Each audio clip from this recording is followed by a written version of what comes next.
to our Turboblaze Trials tournament tonight. It is number 39.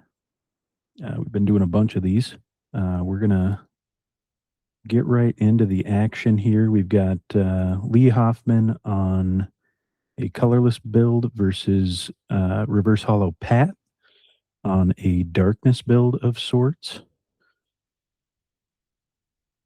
Let's see. Just pulling up their lists here. Huge shout out to Collectors Connection Duluth for making this all possible. They are our main sponsor for Team Turboblaze. You can check them out at collectorsconnectionduluth.com. Check out all the comics and cards and stuff they have on there. And if you're in the Duluth, Minnesota area, you can check out the events that they're running.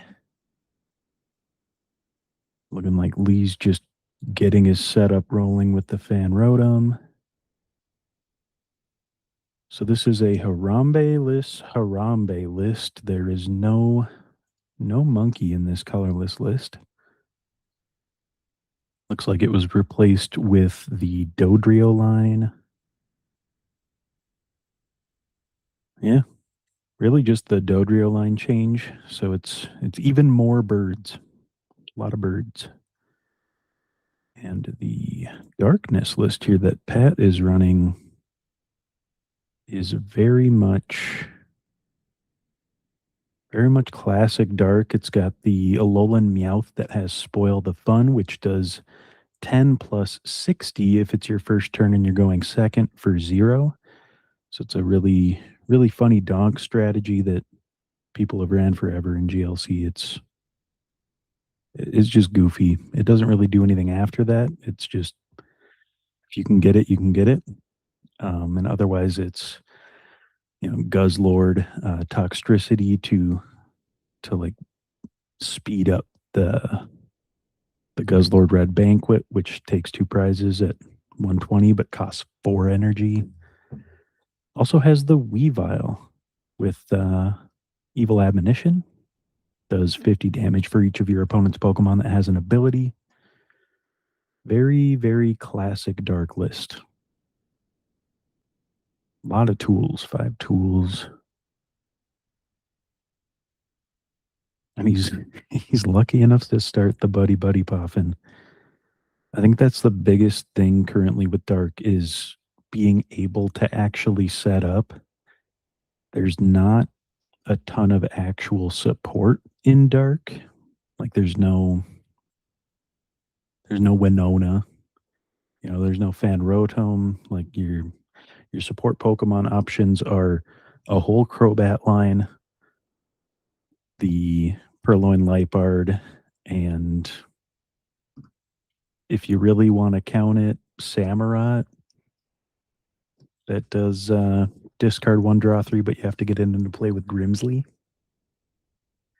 It's a little goofy trying to do that, though, for a draw support. Okay, and we've got the Morpeko here coming onto the bench that, as long as it has no energy attached, it has no retreat cost. So it can be a very useful pivot option. It also does 70 for 2 and moves an energy down, so you can use it to start picking off support Pokemon, and then you can move energy onto Guzzlord. You can move energy onto things like Galarian Moltres or Yveltal even, if you're hoping to retreat lock. It's a very, very cool little attacker. It doesn't have a ton of health, but it's kind of an attack support in a way. Okay, and Lee's gonna at least get one of his draw engines online, whether it's the Bibarel or it's the Bibarel. So the fun thing about this updated list, instead of having the Oranguru that would normally draw your hand up to 3 after you use Nest Dash, this has the Dodrio. So you can, put your hand down to 1 off of the Nest Dash. If you can use the card, cool. If you can't, put your hand up to 4, and then you have, or put your hand up to 5, drawing 4, and then you have 5 cards in hand. You can then grab a sixth card, meaning you can build a larger hand and try and have more combo pieces together all at the same time. A Lee does have the Lost City, which is very, very bad for the Spiritomb right now. Not being able to have that recurring high damage attacker of Spiritomb would be very rough. And even if the Fan Rotom goes down this next turn with the Morpeko, unless Pat has access to a field blower, it's looking like there's a very real possibility of a Swallow attack, which with Muscle Band and any of the triple energy available in the deck would be doing 70, which does knock the Morpeko for 2 prices at that.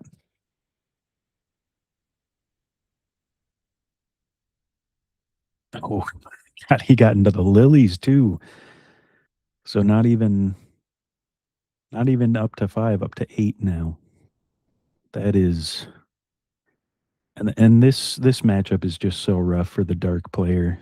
You you have to hit all of your support so fast.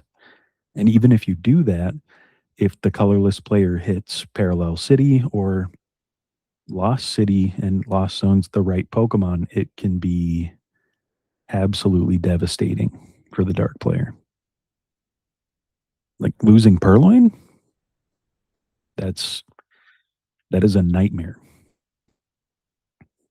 and he's putting down the Snorlax to be able to have it at the ready to buff Cramorant in a couple turns. Just a ton of setup over the course of 2 turns. And the highest stage Pokemon in the colorless deck is stage 1, so you're not fighting trying to get up to like a Gallade or a any support that's a stage 2. You just get your basics out, wait a turn, let her rip.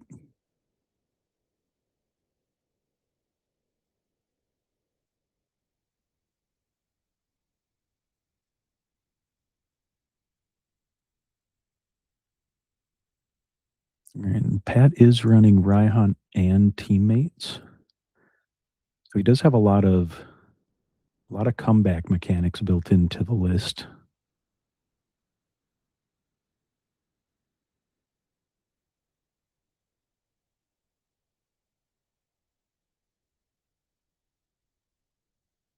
Wonder what he's going to be trying to get into here. Because he can't Toxtricity to the Morpeko inactive. You have to have energy in hand. And it's really, can he get into Purloin and then get into some other attackers?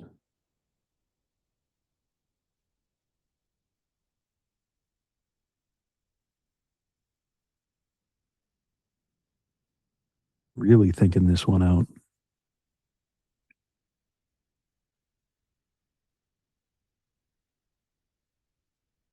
And like having a situation like this where you're having to choose like this hard, it's very telling to the opponent.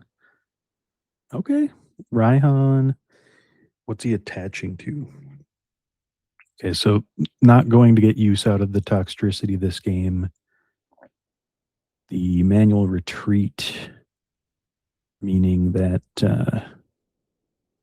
Toxel's going to stay inactive unless there is, well, okay, getting a stadium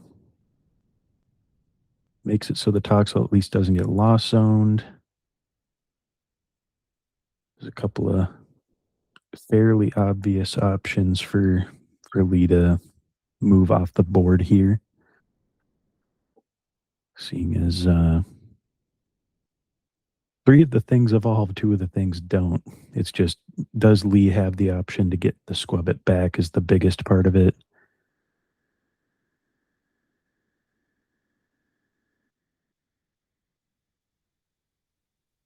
And none of Pat's Pokemon could survive the Talo. And he's dipping the Talo. He's got a 7 card hand. I'm wondering what's in there.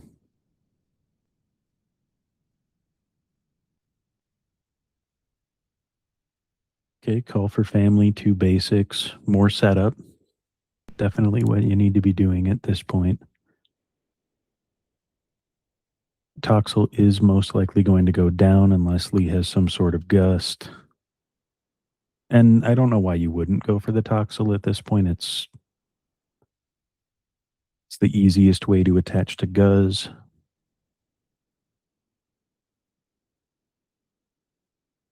Okay, parallel goes away. That's beautiful.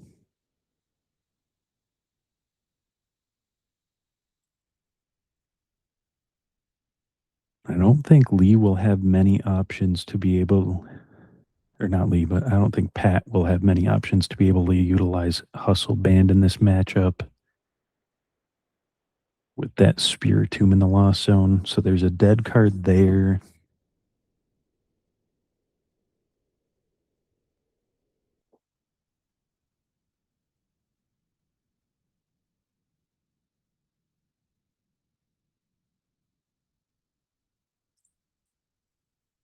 What was the card played there that shuffled? Okay, just keep manual retreating to the Snorlax there.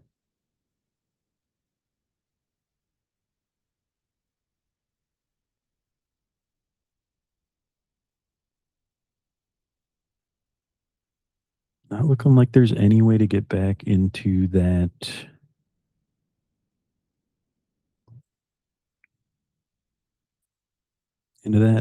Squabbit there.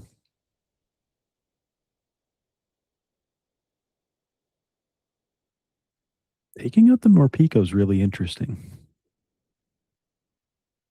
because it doesn't have free retreat if it has the energy attached. And yes, it can swing 70, but the Toxtricity. Okay, yeah, quick stall turn. Just Yveltal, get rid of the special.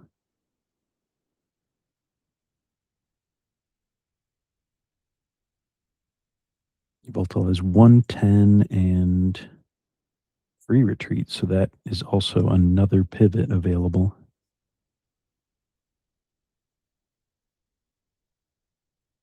I mean, Lee has to have a way into an energy here. Okay.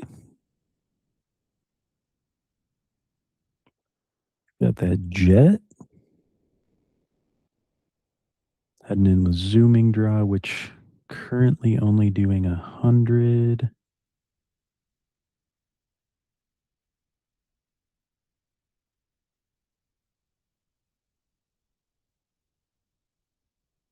Okay.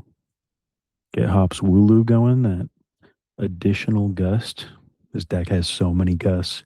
You got Boss's Orders, you got Guzma, you got your Hops Dubwool, you got Scoop Up Net to Dubwool again. If they knock out Dubwool, you can get back into it.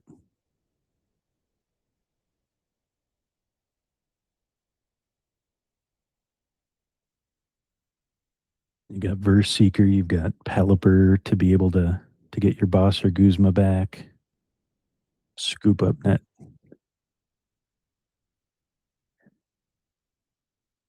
Kukui's wild.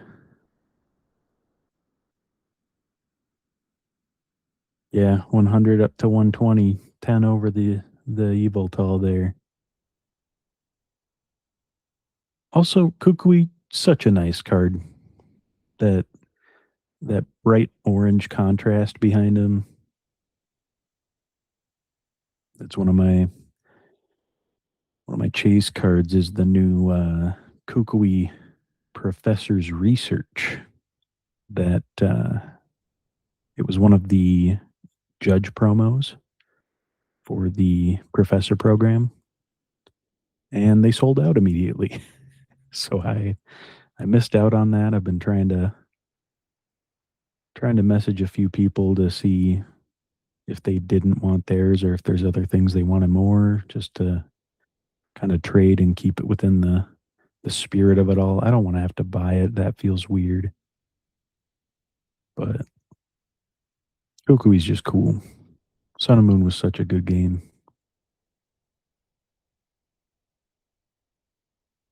We're having quite the discussion here.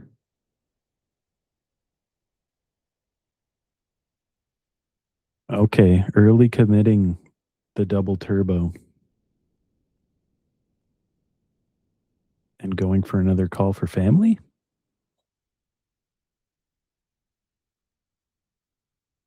What other Pokemon are in there? Was it a fail, the call for family? Because it's what, Hoopa, Sneasel, Alolan Meowth, or what's possibly left?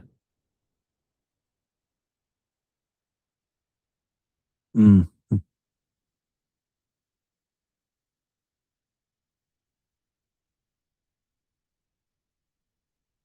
Yeah, it was the call for family. Yeah, he pointed at it there before attaching, and yeah, that's kind of just one of the issues for Dark. It's if you don't get into your support, or if your support gets knocked, you're just draw pass, and it'd be really cool if we got more support. Oh, that Guzzlord's going down. That's not good. Grabs the double, gonna pull up the Guzzlord, and the Dodrio after the next zooming draw will be doing 130. And the Guzzlord has, is it 150? It is 150. Okay, so muscle bands down. I guess if he can get an energy onto the Snorlax and pull it up, that would be big enough. Yeah, he's getting the energy off Kuzhala here. So energy for sure. Oh, doesn't even need the energy. Yeah, Hop's Choice Band. So there's your bonus damage. Getting rid of the Artisan, making it so Pat doesn't get the opportunity to grab Pokemon for free. And gift energy gets attached to something else that will use it more. That's pretty gross.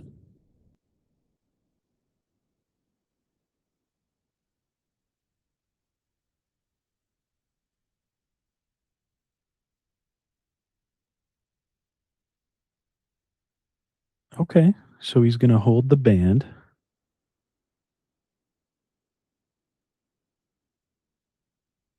Yeah, I guess using gift energy on the Hop Snorlax allows it to where if there is a return KO, Lee's at least drawing his hand up to the 7. I think Lee has more than 7 though, so I don't, maybe it's just in case of an Iono or a Marnie, because Lee will be at 2 prizes.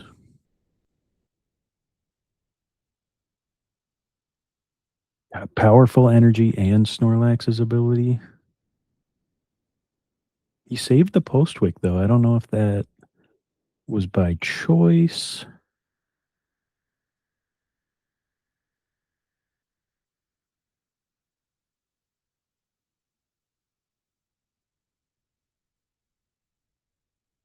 Yeah, 2 prizes to 6 prizes is not where you want to be when there's 3 attackers on bench and just the nightmare that is Hop Snorlax inactive. And it's the Purloin searching for 3 of any dark Pokemon.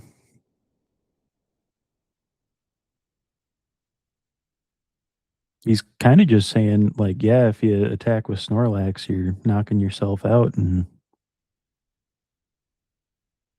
it is looking like the Weavile's prized.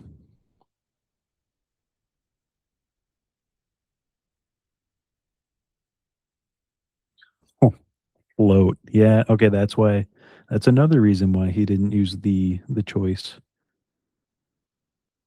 Hey, Joel, how's it going? It's going good in here. He's just this is disgusting.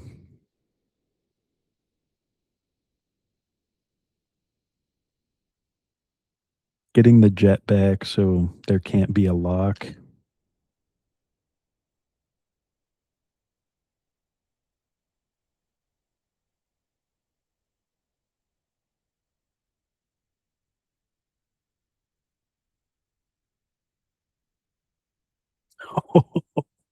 Cypher Maniac guaranteeing the two cards. That's yeah, this is he doesn't even inherently have to grab them because if he gets Ionoed, they're just sitting there ready for next turn. Looked like one of them was a Guzma. So another way to guarantee you aren't getting stuck with double or something similar in the active.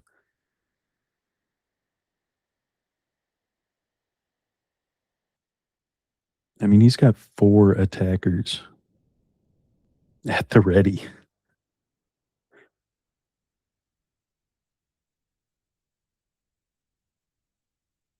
This is game 1, round 1. We do best of 1 for GLC just because the rounds are longer. Yeah, that hand is disgusting. It does look like Pat here is scooping, which yeah, there's no there's no response to a 5 prize lead like that.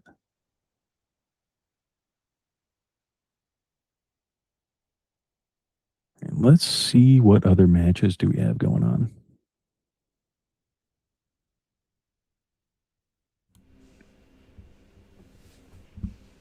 Okay, we've got Spencer versus Venazarius.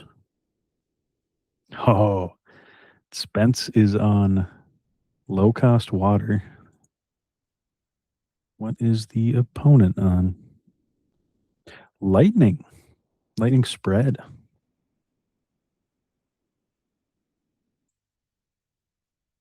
Yeah, I think Just tell me where you want to go, and I'll take you there, baby. I think we're gonna hop into Spencer's game here. Perfect. See how that's going.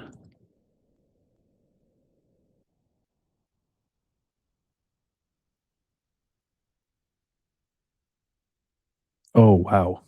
Spencer already down to 2 prizes. He's got the Palafin and active with the splash energy so it can return back to hand if it gets knocked out.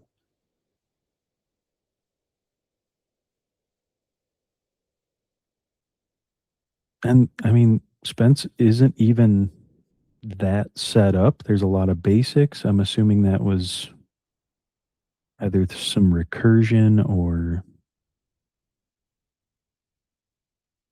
just having to reset up.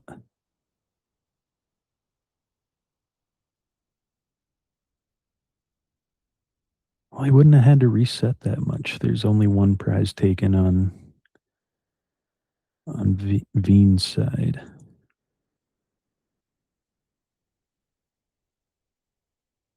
It's a very interesting list.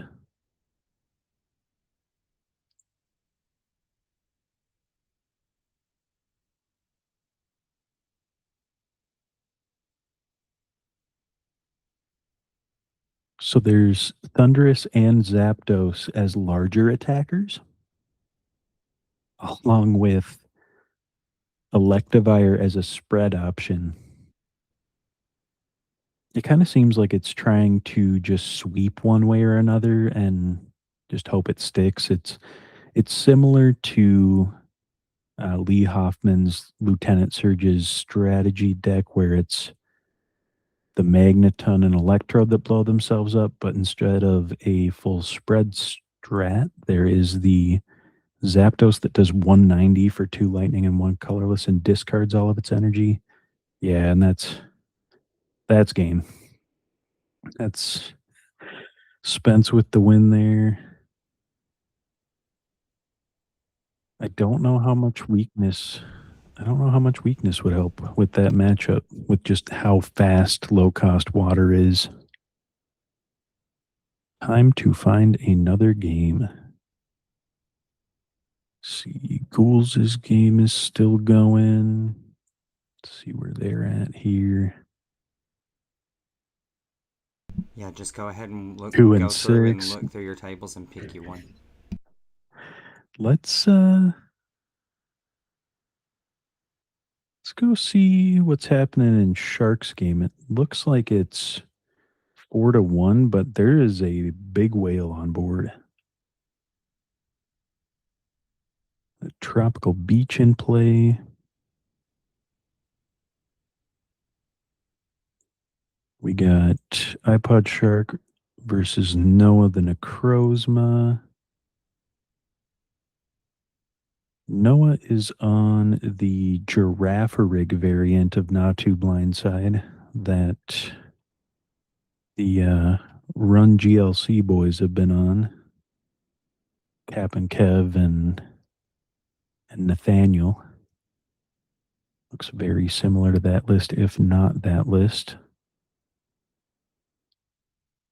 And then I wonder if Shark is on Quagsire tonight. He really likes his Quagsire. It kind of looks like he cut his Quagsire. Oh, okay, he's on the Baxter list, it looks like. Running Capture Energy, no Escape Rope, no Field Blower, just a bunch of water. It's got the Articuno as a way to possibly cheese some extra prizes.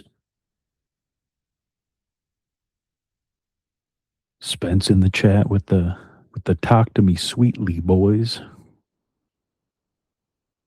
Good job on the 1-0 there, Spence. Good job to Lee if he's listening.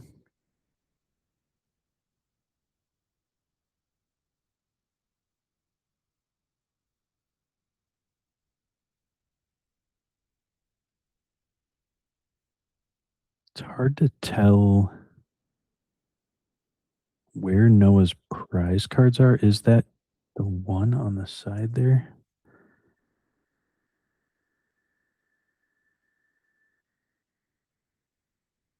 At least looks that way.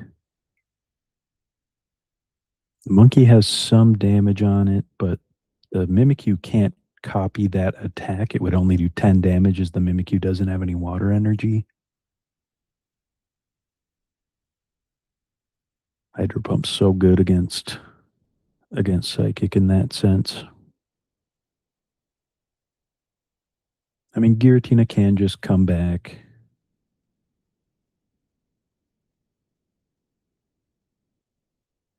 Yep, anybody can sign up for the trials as long as you get a webcam going and you're comfortable with your own setup to make sure you can see your opponent as well as they can see you, kind of thing. You can jump into these every Friday night. That's not a 3K weekend at Full Grip. We tend to aim to be at those, so we don't run a tournament the weekend that we're out of town. We also run an asynchronous tournament each month. I think it's every other month we're doing like a goofy variant of GLC. Like we've done no bans, we've done a version with like some rule boxes allowed kind of thing, and that's been fun. And then on the next one, we might allow dual type. I'm getting info in my ear that we might test the waters on dual type for one of those async tournaments. And asynchronous tournaments are each week of a month equals to one round of a 4-round tournament, and you have that full week to make up a time with your opponent that you get paired against to play a best of 3 of GLC and get to be a part of a tournament without having to adhere to the strict Friday schedule. I'll have a Discord link going into the YouTube chat in just a moment here for people that want to join in.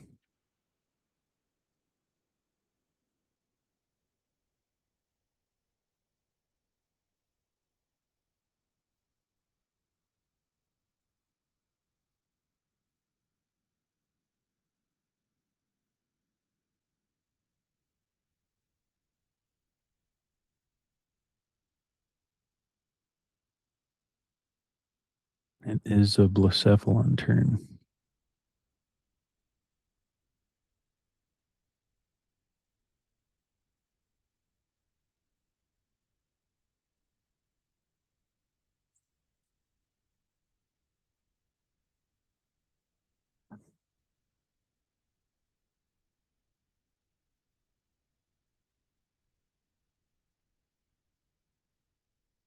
Might have to jump in as a judge here because I can't see Noah's prizes unless that's just game. No, that I think that was game. The the Necrozma mat just made it hard to see. No, okay, he's drawing.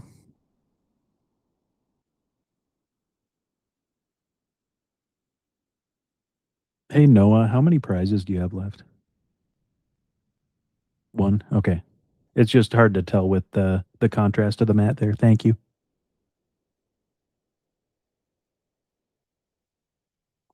So there is one more prize.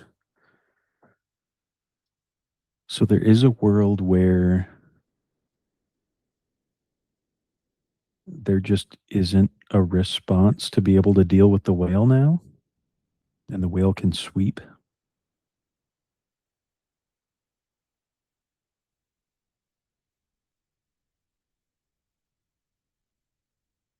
Yeah, I don't think Natu's going to get banned. I think there's still a lot of work that you have to put in for Natu. If anything, my personal and terrible opinion, because I got wrecked by it earlier, is that Lost City should go. But that's probably not the most popular opinion because it would make other things just too strong. Like Lost City is what keeps Sableye in check in a certain manner. Maybe we just need another Lost Zone set. Maybe that's what we need. Just really goof things up. Monday morning, I think it's 7 a.m. California time. They're announcing the new 30th anniversary set for Pokemon. Like they're actually officially showing cards from it, allegedly. Yeah, that Gallade will do it. See how pairings are going. All right, Lee didn't record his game, but I know who won. All right, and that was the last match. It looks like we can get into another round here. Just got to make sure people click their buttons.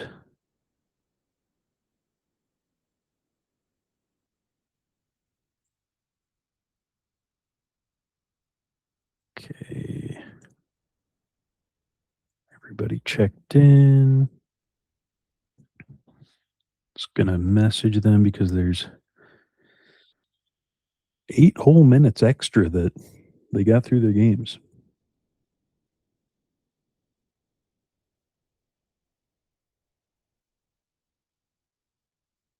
Back to your face. Just going to message the weekly boys that are in the tournament here. I'm going to give them a couple minutes here.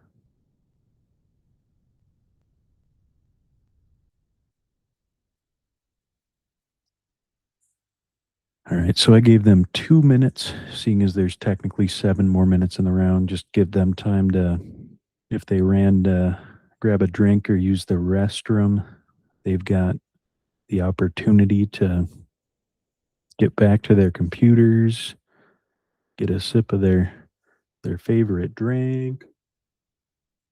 I was warning Lee Diet. Hoffman about joint hands on stream.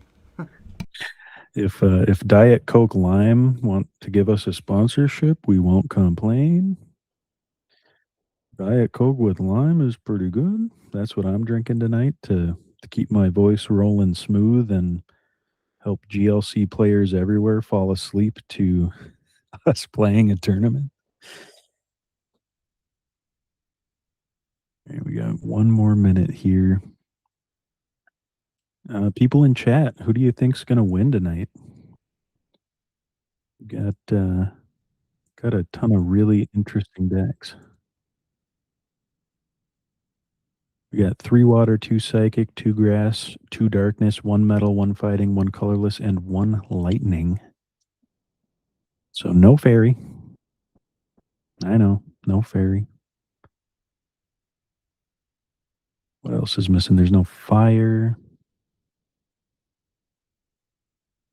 There's no dragon.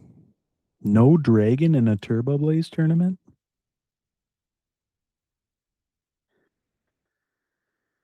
I apologize.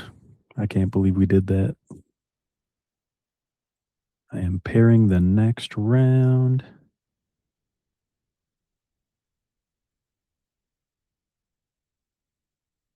All right, round 2 is up. Let's see what we have going on. Ooh, Ghouls versus Spencer, table 1? The boys? Yeah, I want to see that. We got low cost water versus egg mill. Oh boy.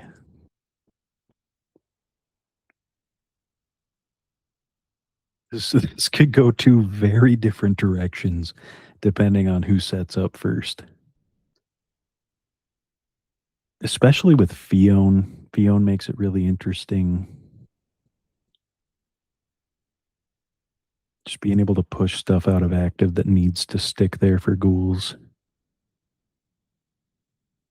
I wonder if Ghouls is on the Terraplume or the actual egg mill. Okay, he's on. It's looking like he's on Plume.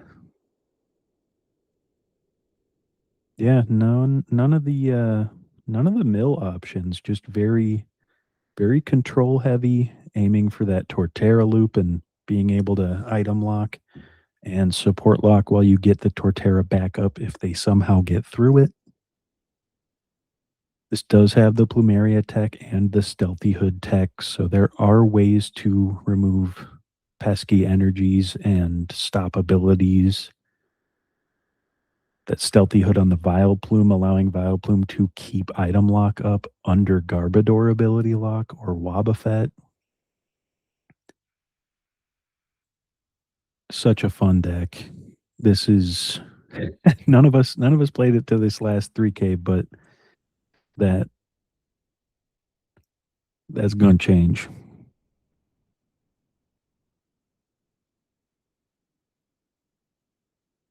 All right, we got Spence setting up here.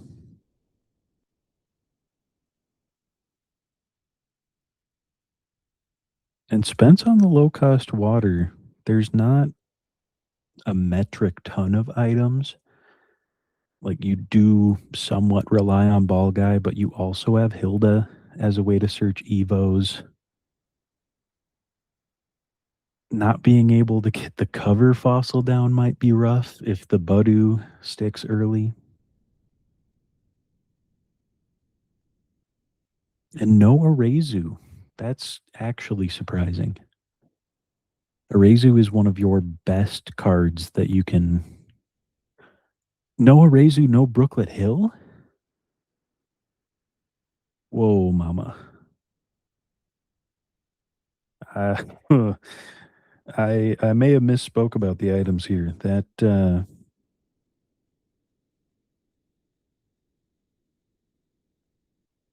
might be rough. Okay, Basculin start though. Could definitely be way worse.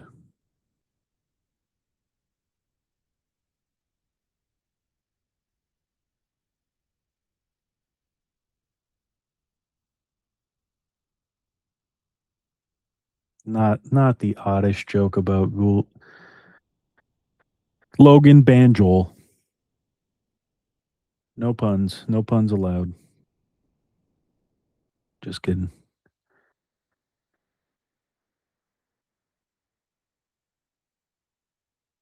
Ghoul's getting to go second could be that could be bad. Ultra Ball for the Finizen is also not so great.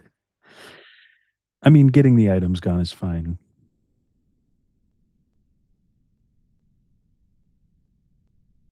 I will say that is the wrong oddish. I don't care what Ghoul says. You got to use the Path to the Peak promo. It's just better.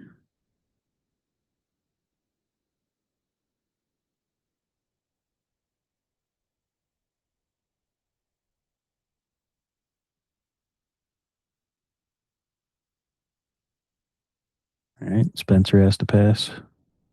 Ultra Ball and Escape Rope down.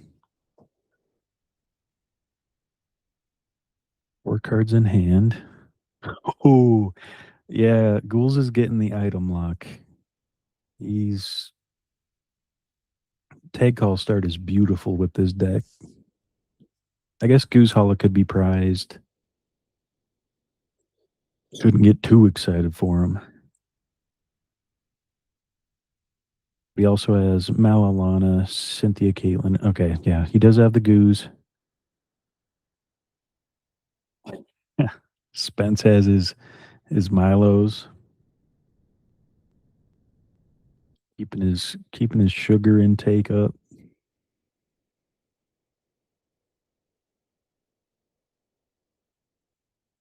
Johan in the chat agreeing about the oddish. Love that. Path to the Peak's just better. It's just better. It's very good art. I wish they printed more of it so I could just have handfuls of them. I have to get another one for a side deck that I'm building for my local store, Collector's Connection in Duluth, Minnesota. If you ever make your way up to the Northland on the tip of Lake Superior, you can hang out with your boy and play some Gym Leader Challenge and ignore the beautiful nature around you. Just travel on up.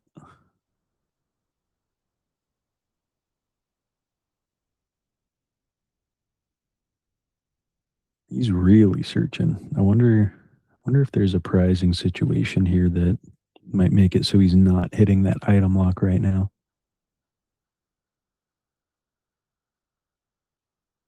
Because theoretically he'd go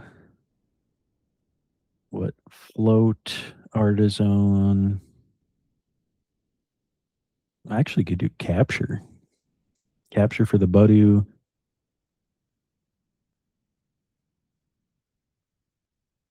He's got a lot of options in the list. Is he just ball guy in? Did he just tag call the ball guy? He's got all of his ball cards up front. He's thinking about it. Yeah, he's absolutely hitting the ball guy. He just tag called those up for funsies. He wanted to see what he had going. Used a card that he could fail. Grabbed the cards anyway, hit the ball guy. He's going to load his bench up, which means he probably has energy or pivot in hand. That is a huge hand turn one going second.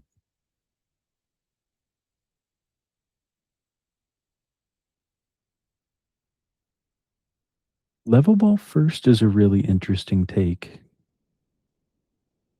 I almost wonder if that's a tell that either Roserade is in hand or it's prized.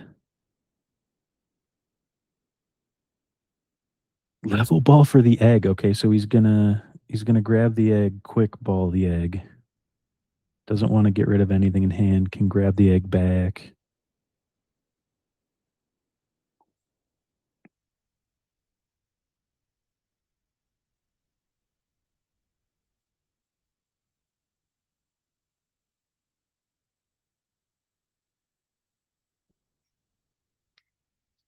Yeah, Joel, it'd be really cool if we could get like a traveling crew together just to go to everybody's locals, like rent a GLC bus, but fuel prices. Whoo. Yeah, that maybe someday.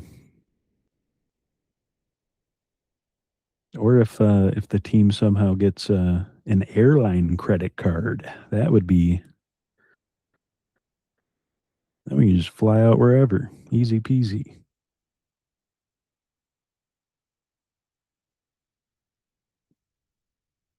And if scientists figure out how to teleport, I'm sure they'd give that to Pokemon players first so that we can play at each other's locals and find all the small card shops and random small towns and places like Kansas and Montana where we can find all the Guzmahalas to our heart's desire. That is so many cards. He does get the item lock. Oh, he's gonna attach to the Basculin. Is he going for? He might just Basculin for 30 for a knockout. If he can get the Basculin off of this top five from the Marnie, he can just take knockout. Like, sure, it's not the revenge, but like, that's a prize. It's not looking like it. And I mean, it's also retreat too. Yeah, we're gathering the crew.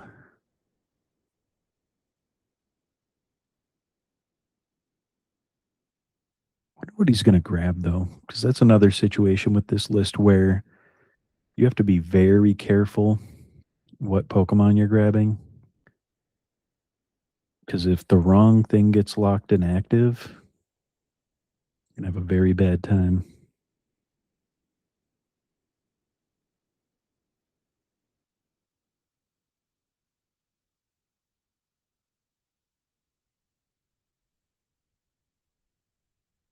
And he's already getting into his prizes here.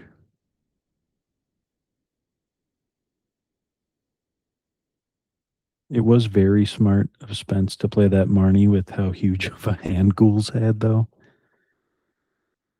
Even if it wasn't something that inherently set Spencer up or was what he wanted to do, it was just so smart.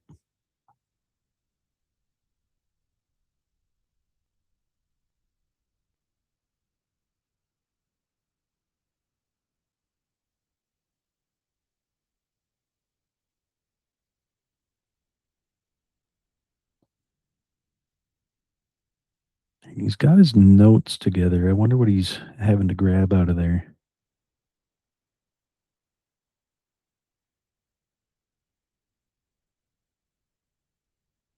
I mean, probably. I really got to guess it's Roserade. Is oh, he's thinking about dipping the Peonia.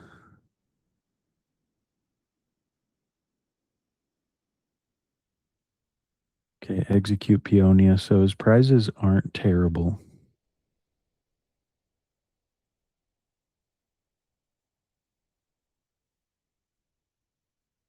Yeah, I mean, the Friday before full grip events, Joel, that's like wide open.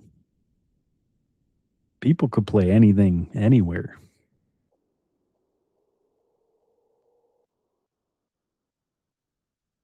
Because I mean, we could have it where the Syndicate crew, the full grip crew, and the TBZ crew just had like a who could create the worst meme deck and win kind of thing and just record it.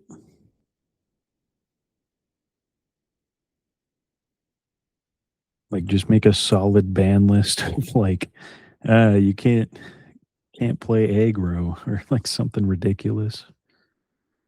It's all mill and just weird stuff.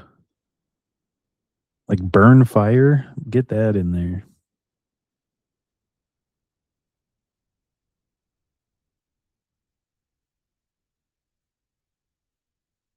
There's also a format that Alex Carpenter had going on one of our first full grip weekends up here that we did as a full team, where I think it was 4 players play with one deck, and it's all just like mixed up, and it's got cards from like every era kind of thing.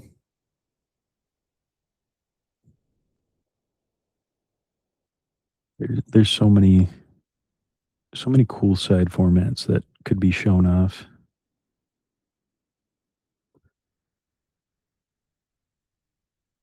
I think Logan won that game that they were testing out. He had Gardevoir EX, but it was like if you get an evolution rule box, it's like just like a basic, and also you can attach your Pokemon as energies kind of thing.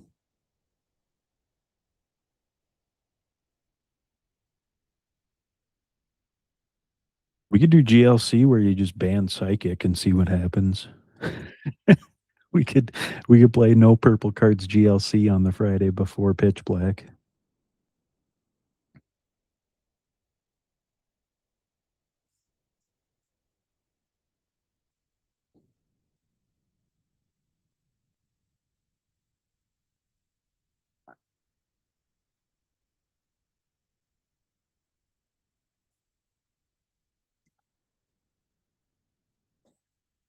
All right, and he's taking a knockout with the Finizen, the 30 damage from the Finizen, not Palafin.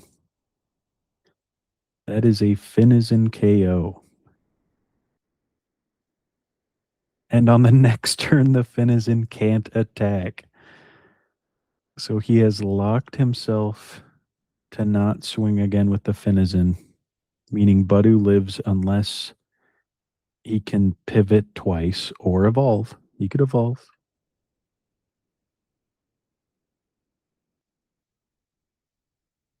And Ghouls just keep setting up. And he's going to keep setting up.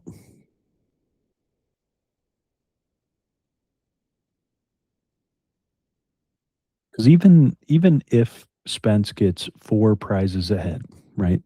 If Spence can't keep setting up board, if Spence doesn't have access to his resources and whatnot, it's just a Torterra sweep game. That's that.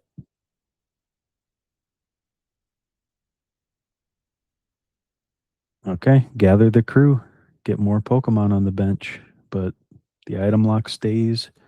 The Basculin is going to end up taking either another 10 or getting possibly knocked out by a Venomoth. And that Venomoth has the new special energy, I believe, that buffs health by 20, which makes it so that Venonat. Oh, wait, no, he's running Aromatic over the buff 20. So he's trying to block special conditions right now. That's news to me.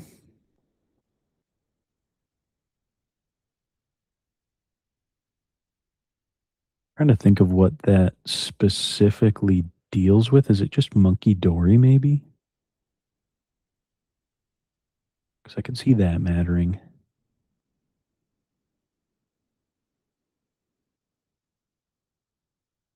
Because if you put Stealthy Hood and Aromatic Energy onto the Venomoth, the Monkey Dory wouldn't be able to move damage counters onto it, and it wouldn't be able to confuse it, but the monkey could still get confused.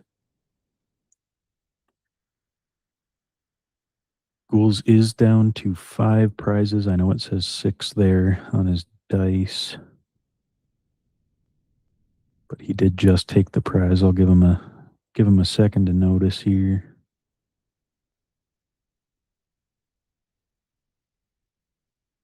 Oh, he put the Remoraid up, but he's Raihanning to bench.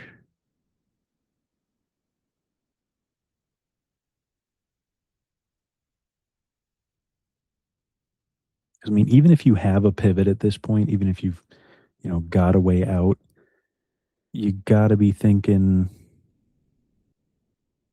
how many of those do you want to rush to use? Because Ghouls will just get rid of them after the fact. He doesn't care.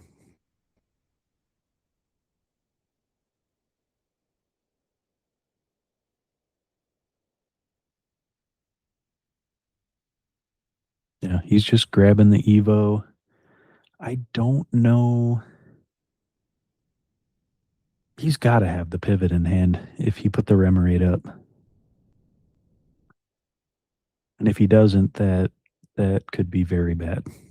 Because there's a Rosalia on bench, meaning Roserade grabs whatever, which whatever is a boss's orders. Yeah, okay, float. Cool. So the Venomoth's going down. The Palafin's going to take another 10, so it's up to 20. Because it does double the damage counters on itself every time that it attacks.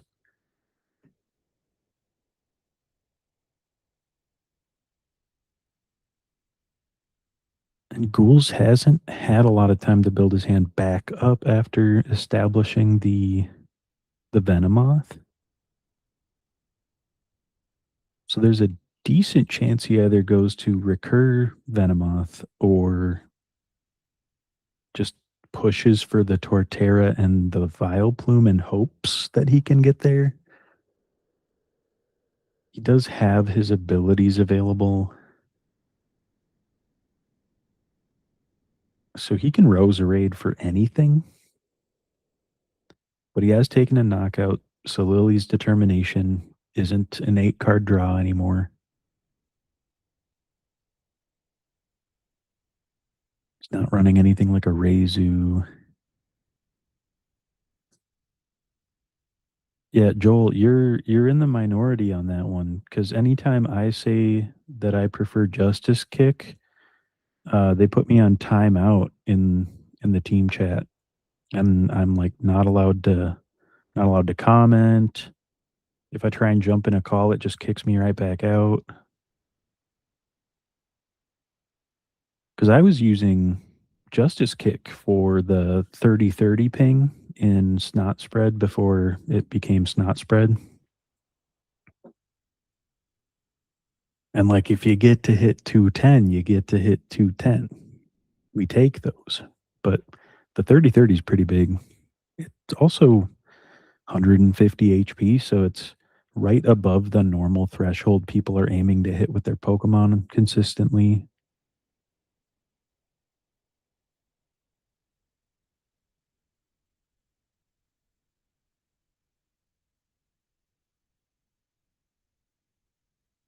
He's really thinking here.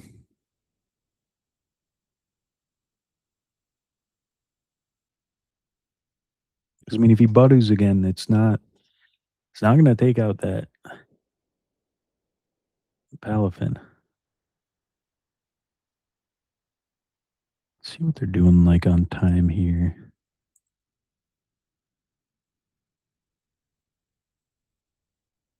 So they're at 23 minutes, 35 seconds. We do have some other games finishing up here. CJ, who's on Psychic. Looks like they're on Deoxys. Deoxys Cresselia. Okay. They are currently 2-0 against. Actually, no, they are not inherently 2-0. Their opponent didn't check in, so I get to reset that. Never mind. Reset that match. What is the Roserade grabbing? Because again, Lily's is only 6 cards right now. And it doesn't have to grab a supporter, right? But like you almost kind of need it to. And this isn't the kind of deck that you're running versus Seeker. Okay. Oh no. Surge. Okay, Surge Gladian, which means there's probably a supporter in prizing that is good enough that getting it out does the thing. Or it could even just be that like rare candy or something stuck.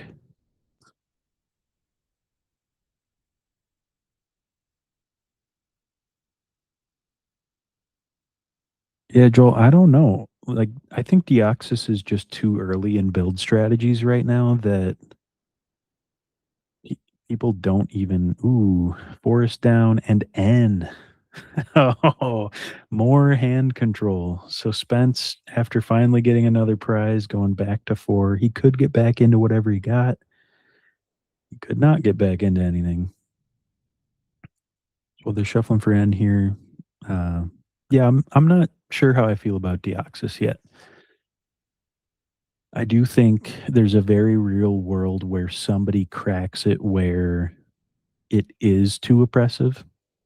Like whether or not that's just fitting in the Dust Noir line and making it consistent enough for, cracking Slow King. Who knows? But all right, catch you later, Joel. Thanks for hanging out.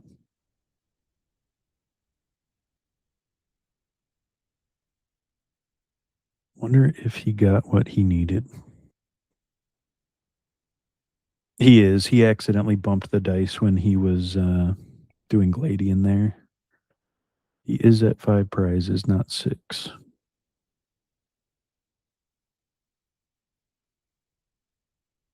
5 to 4, which allowed the Lieutenant Surge play.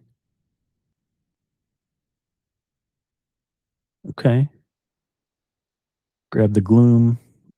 Flip a coin. If he gets heads, he gets to see what Spence is working with, make some other decisions here.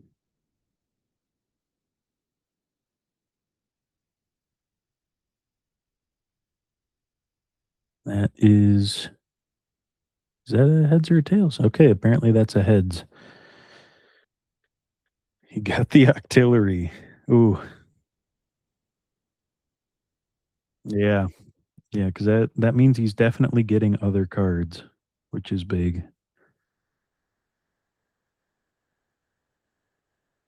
It's just whether or not those cards are playable.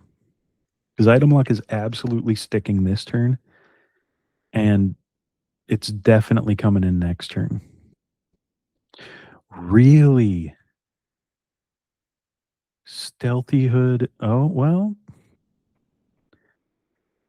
he's having to make up his mind here.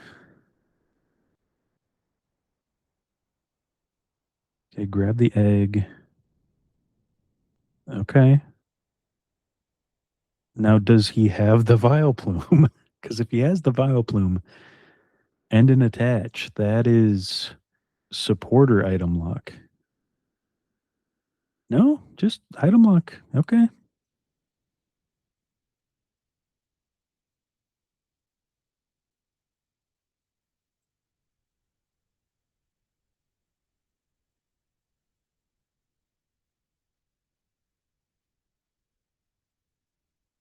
I wonder what he puts up if the Fion goes off here. I mean, Rose Raid, right? Just give it up to possibly get back into it. Irida to grab a Pokemon. It's like the item doesn't do anything.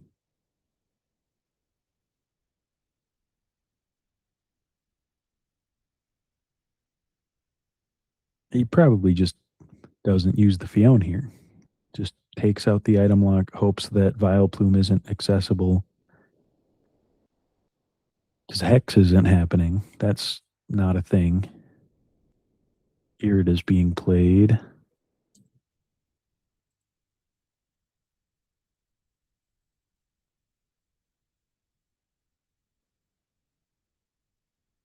God, I wonder.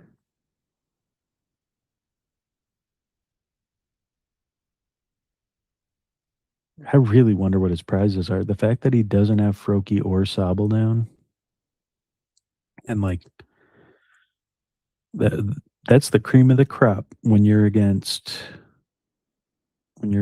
grass like this, being able to ping stuff.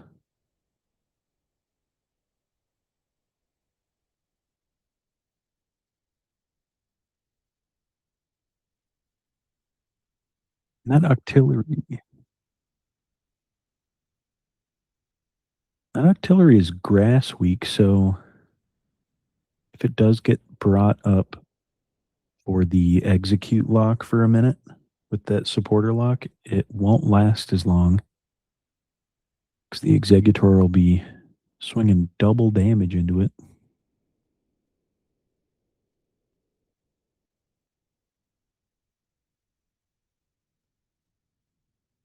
He's he, he really wants to get into the turtle. I don't think it's happening this game.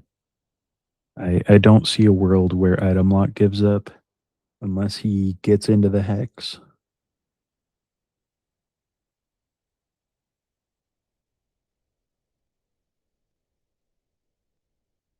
And I mean, next turn is almost guaranteed to be Torterra turn.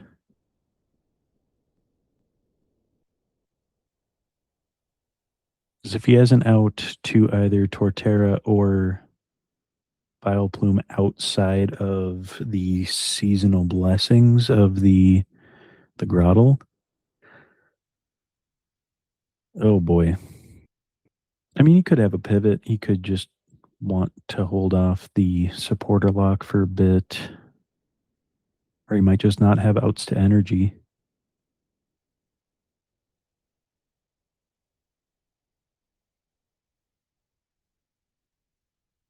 That is very interesting.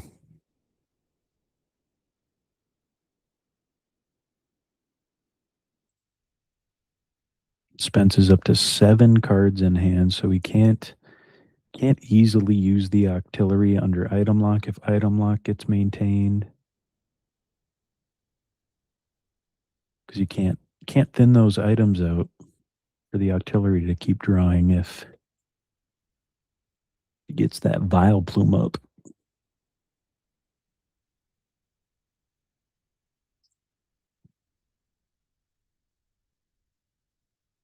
Thank you. Thank you, TV boy, GLC TV.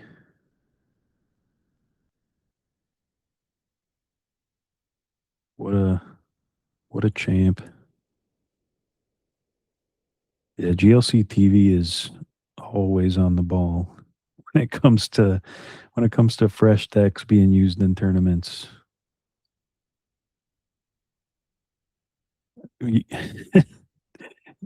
TV boy, you had what, less than 12 hours and you already had my Slow King list up from the last event? That's definitely check out GLC TV if you don't already. Another one of the GLC content creators that put in a lot of time and have been in the community for quite a while.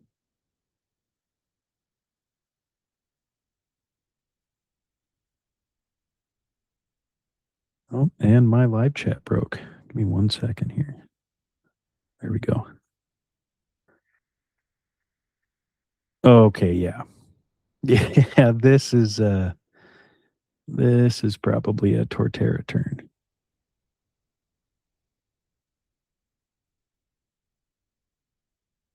I mean, getting the float stone, getting the reversal, and the silent lab, meaning Fionn can't push it. That's that is gross. So Torterra is going to sit inactive. It's going to be swinging 200 every turn as long as the other evolutions stay online. And if within the next 2 turns he can get another grass energy, it doesn't even matter that reversal ends up getting shut off when he gets ahead. Because the attack costs 1 colorless, 1 grass. Yep, there, Vileplume.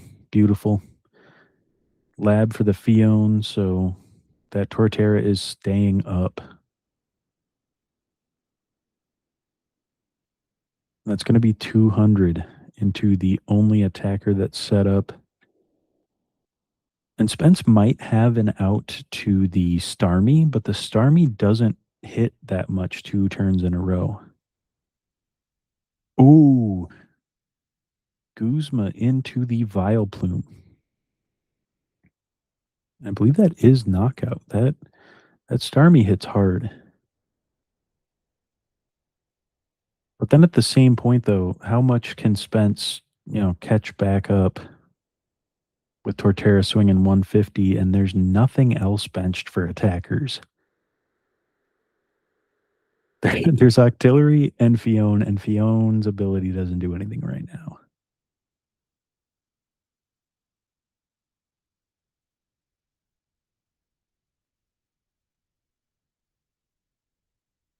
Yeah, he's just got to swing. It's right there.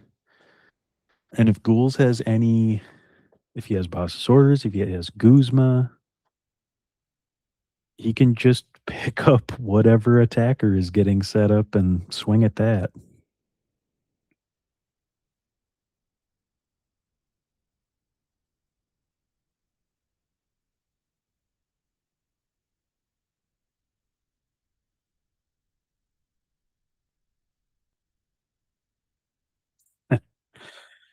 Yeah, TV boy, it's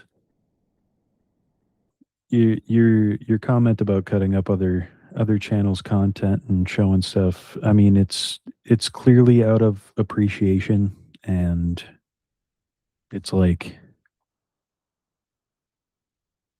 we get that you're showing off everybody in a way and just excited to share everything, and like we see you as like a GLC journalist in a way where it's like, oh hell yeah, they covered us. Like it's pretty cool. Especially when I wake up after winning a tournament and it's like, "Oh, hey, you're my new video." Like, "I'm what? I'm who?" Okay. Oh, Spence is getting to finally put down his shell fossil. That Tortuga's got to be hitting hard right now. Yeah, that cover fossil, it prevents all effects of attacks done to the Pokemon. So if it were to get brought up and I don't know, confused, it can't attack anyway, but it wouldn't get confused by an attack. Wow. Um, it's uh, it's the Tortuga that matters because that is 30 damage per item card in Ghoul's discard.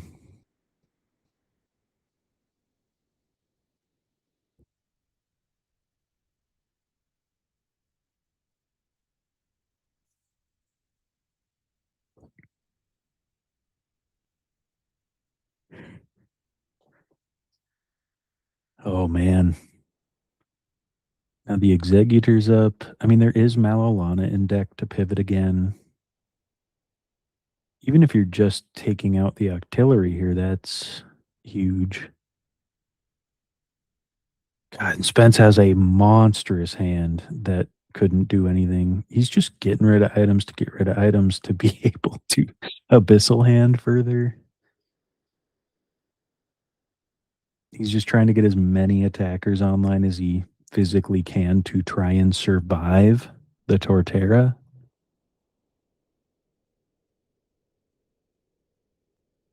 And a lot of Ghoul's recovery requires like a surge to be able to get item lock back up in one turn. And he didn't get the Oddish back up this turn.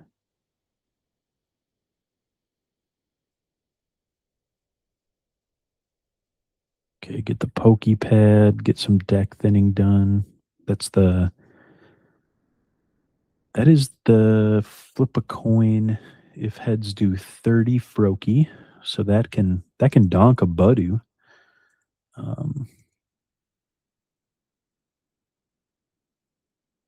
I do think the new Froakie might technically be better because it can get you out of tough spots, but if you're attacking with Froakie, you're probably going next game anyway.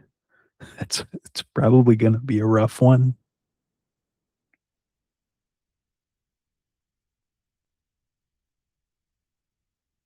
And it's worth noting, Spence is not running the shady dealings Intellion. He's running quick shooting Intellion, which pings 20 to one of your opponent's Pokemon once per turn. and he's running the Greninja that if you discard a water energy from your hand, you get to put 30 on one of your opponent's Pokemon. The water shuriken ability, very similar to the new Mega Greninja EX that people have been goofing around with.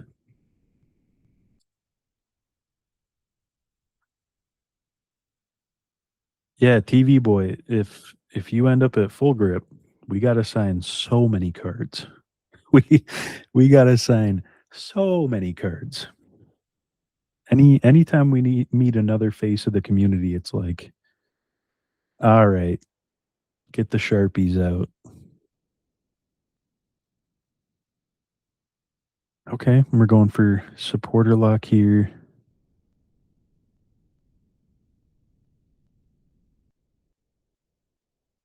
I'm Was the play not to just jet the Torterra there? Like, I mean, having Torterra inactive could be bad if he has an out to the Tortuga, but the other issue with that is if he doesn't have a way to draw cards off the Octillery.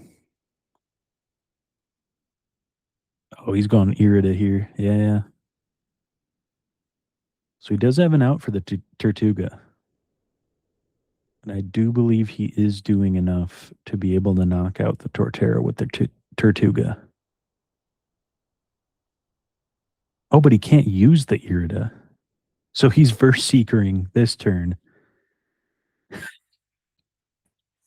Oh, buddy. Uh,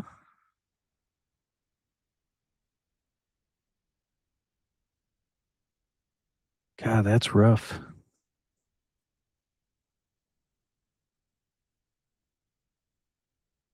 Oh, he just has the Tortuga. Okay. Yuck.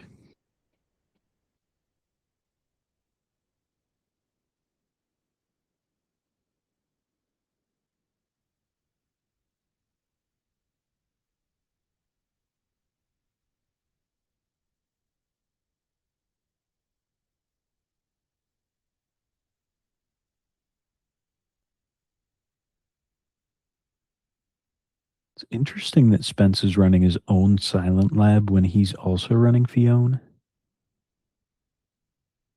Because Spence isn't running a spread Pokemon inherently. I I feel like it's probably just because Monkey Dory exists. Like, if you're playing a ping deck like this, you just have to assume people are going to have Monkey and be able to just put the ping back onto yourself.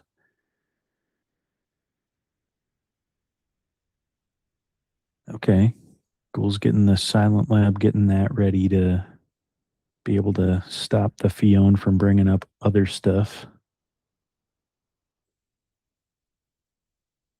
Because he really has to play around that Tortuga.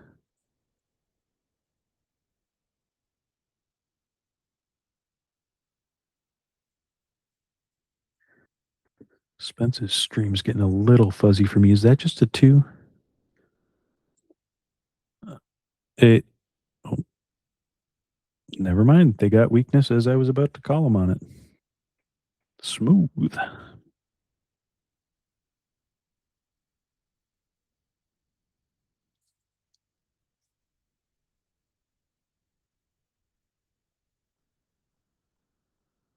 Then is that the Intellion that he put down? Is that just the alt art of it?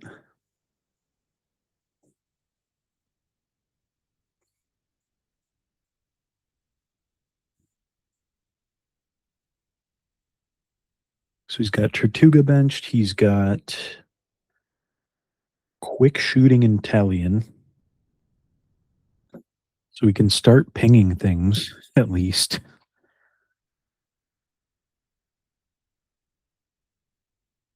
But I do know Ghouls held on to that stealthy hood as well, specifically waiting for something like this.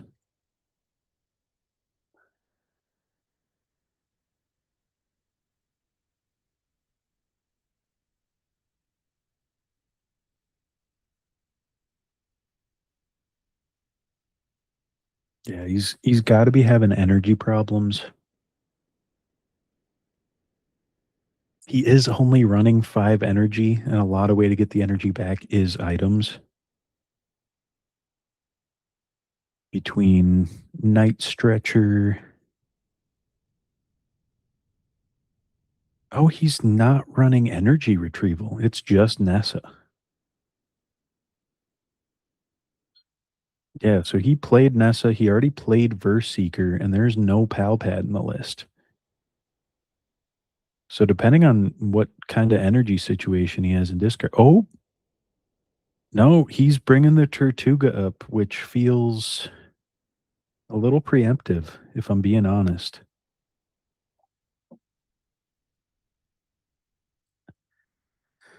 That's a Cape Torterra. Oh boy. And it's item lock time because he does have the stadium in hand to be able to fully evolve that Vileplume. It's just, does he want to give up? If he uses the stadium, Fion is active. And that means he has a 130 HP Pokemon in Vileplume and a 90 HP Pokemon in Roserade.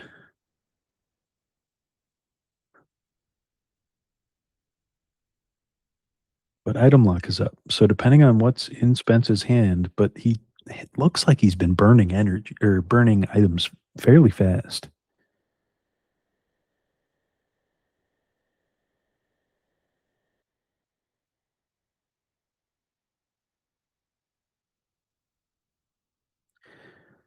Because it's hard to say, like it feels preemptive going for that KO, but at the same point, if Ghouls gets the gust, then it's the same situation, but you're a prize behind.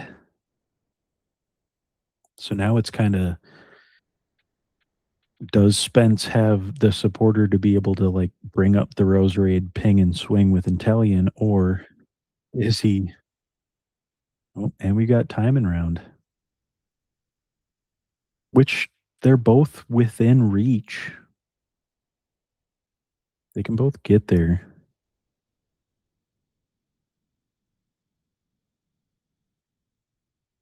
Yeah, quick shooting 2 Roserade. And he didn't use the Fion.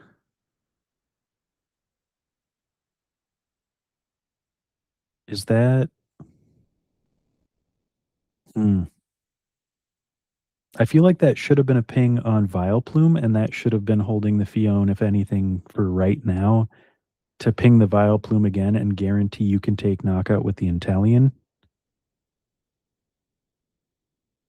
Because it does 70 for 2.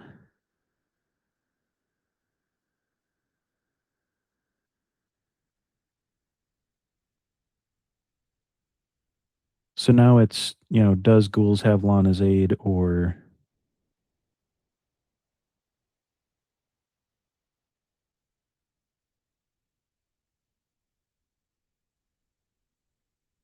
not Lana's Aid, Mallow and Lana as a pivot. Ooh, the Hex. It is worth noting, though, that Hex, if he doesn't take game right now, also means that Ghouls has his items back. Okay, so he isn't getting an energy. Okay, he's getting energy out of deck. Got the bucket.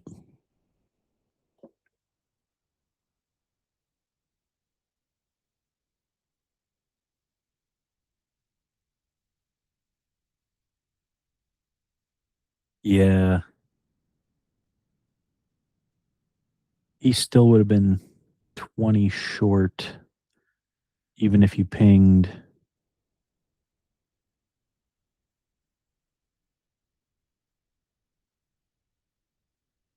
Interesting.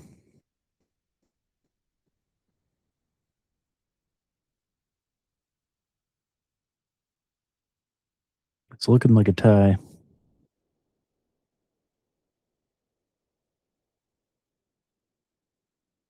I mean, that's just sometimes how very ping heavy and very control heavy games go, where it's, the control deck is trying to get around the sheer damage output of something that has quick shooting and ninja shuriken, and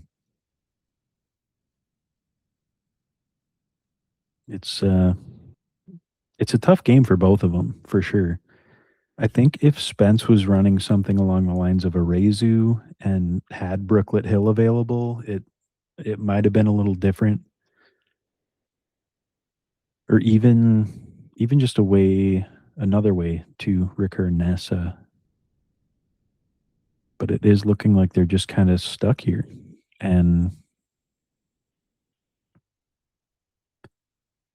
I mean, unless Ghouls has something in hand right now, that's that.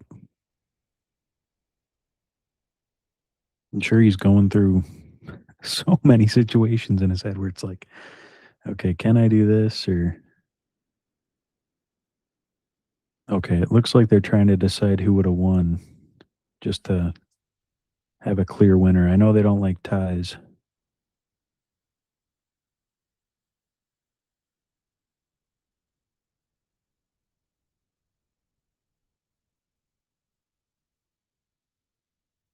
Trying to see who clicked the button. And they were the only game in time, it looks like. Noah taking down Lee Hoffman. Okay. So that is reported complete.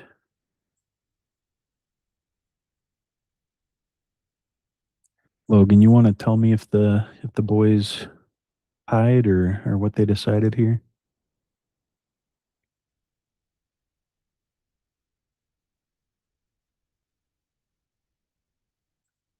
Just making sure the rest of these games. I'm pulling a little bit of double duty tonight on talking with the chat here and doing play by play while also clicking the buttons as the judge for the tournament. Making sure I'm not missing stuff.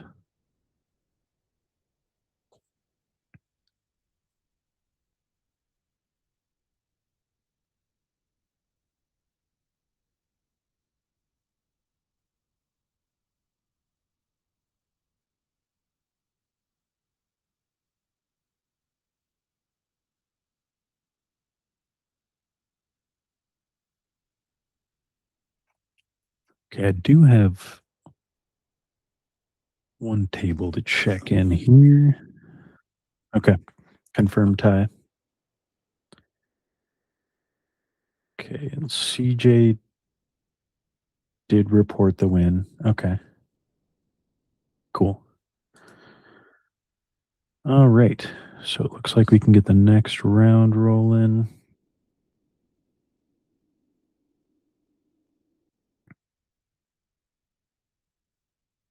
Get round 3 incoming here for them.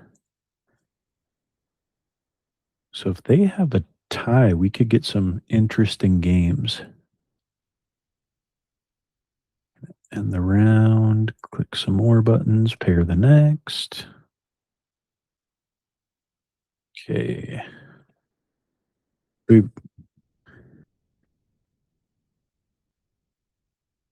Wait, what?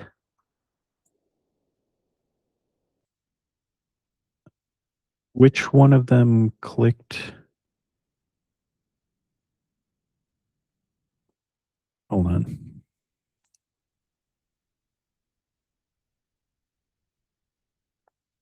Hey, Ghouls, did you guys come to an agreement on that round?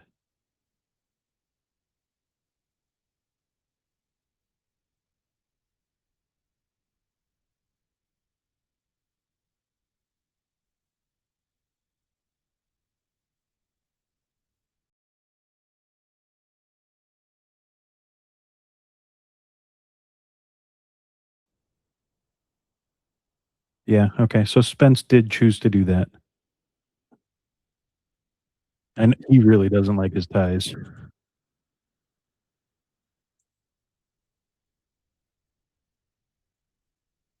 Yeah, we got Noah and CJ.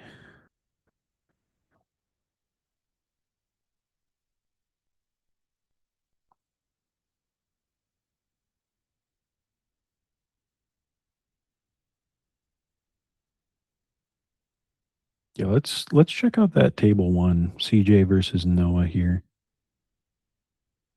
It get some more people on here. It doesn't look like CJ's checked in just yet. Oh, they're in this table. Cool. All right, Bulls, if you want to hop out and then CJ gets their webcam on, perfect. And we can get this rolling. And I will mute myself like I was never here. Yep, CJ is checked in. We're all good. All right, so Spence did end up scooping that game just to keep it rolling.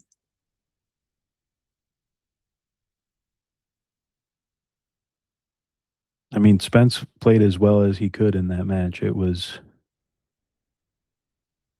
impressive that it was that dang close with how many items were in that Finizen deck. Okay, let's see. So that is Noah on the Giraffe Rig list.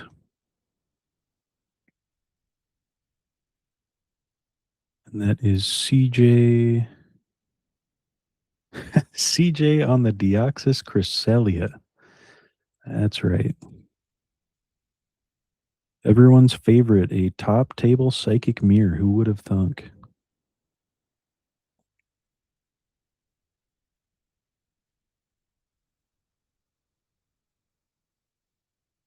Oh. Let's see. Okay, so the stream just broke. Not the YouTube stream, but the visual stream for me. So I'm just jumping in and out of the table here to make sure I can see the webcams. Yeah, I still can't see Noah. Okay, there we go. Oh, Discord.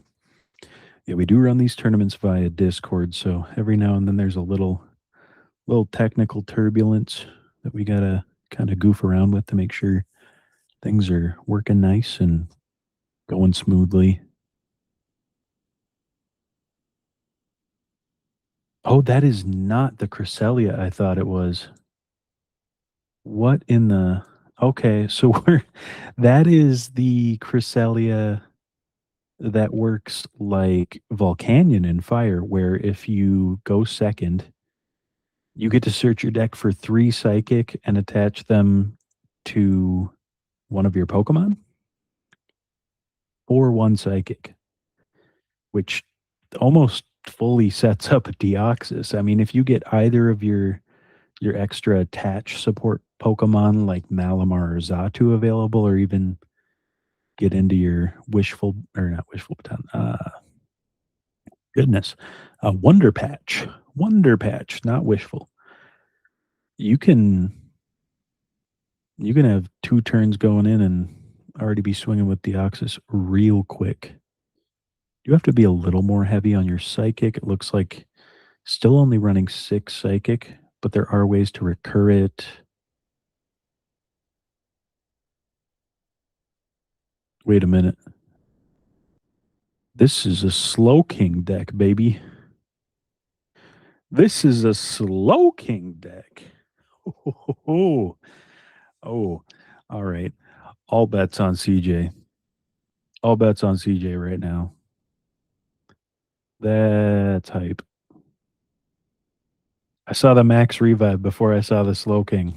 And I was like, now wait a minute. I know that card.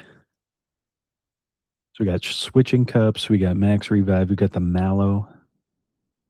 All great ways to set up your top deck. And Slowking's not a focus in the deck, right?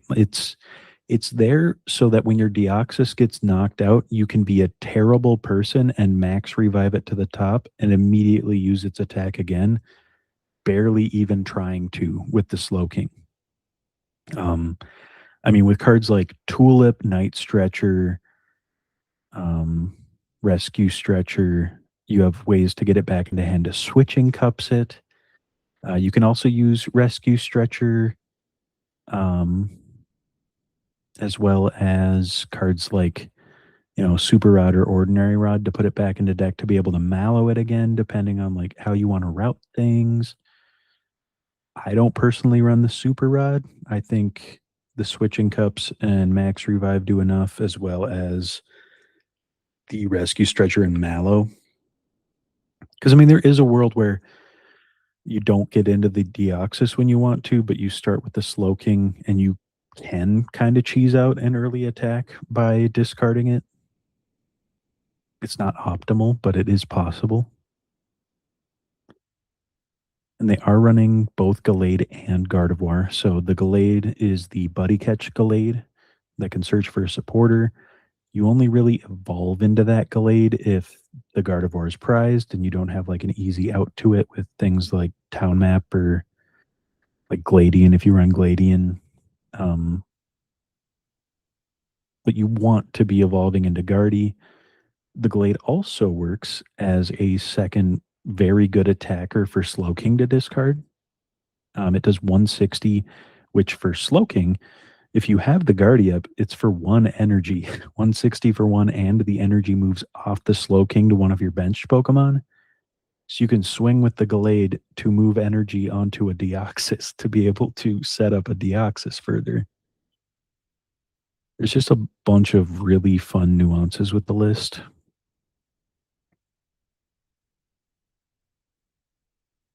And it looks like what a single attach from the Cresselia to the bench Deoxys, which isn't horrendous. Like a whole extra attach as an attack isn't terrible. Smoochum's definitely way better as you're able to, attach to the Deoxys and then attack for free with the Smoochum for 2 more energy to Deoxys. But I mean, CJ is also running Smoochum, so it's kind of just doubling up and hoping you high roll with the Cresselia getting to go second.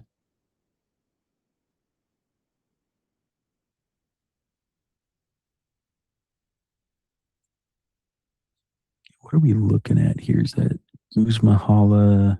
So take all Guzmahala, discarding Monkey and Psychic. Which, yeah, the Monkey's not going to do much in this matchup. It it gets one shot. Okay, going for the beach. Probably gonna grab the Mr. Mime because the Mr. Mime is that is not super fun to deal with Deoxys. I mean, Deoxys has Silent Lab, and this list is running Hex Maniac, so it's very, very possible to pull it off.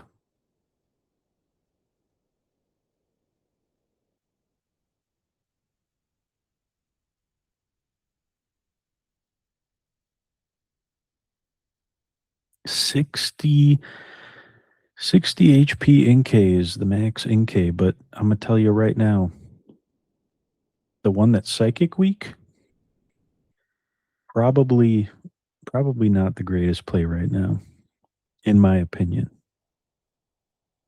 I do think the 30 fighting resistant Inkay with 60 HP is probably where it's at. If you get hit with Dark, like they're gonna be hitting 60 anyway, usually, so like the weakness doesn't really matter. Also, if they're focusing your Inkay, like, do you care?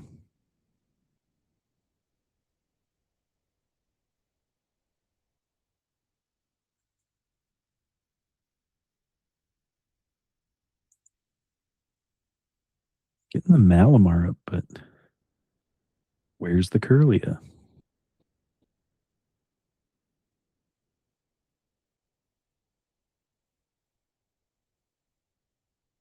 Also worth noting, going into a copycat deck with Deoxys can be rough because they don't need as much energy as you to be able to pull off the same damage output.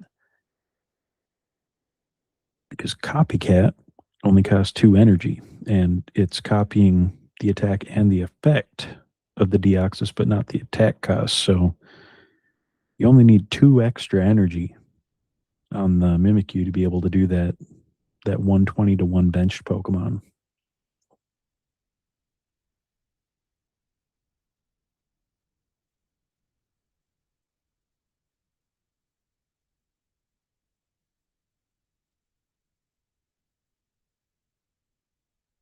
Yeah, well, they're shuffling up here. Just want to thank everybody for watching tonight. It's always fun to talk about Pokemon, chat it up, and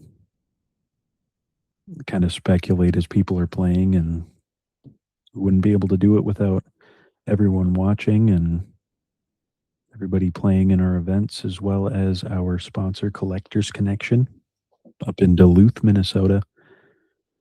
They they love the Gym Leader Challenge format. They push it more than standard events, and they are just a delight. So if you ever end up in Duluth, Minnesota, if you ever want to check out a cool comic shop that also has Pokemon cards and a bunch of other cards, definitely check out Collectors Connection. CollectorsConnectionDuluth.com.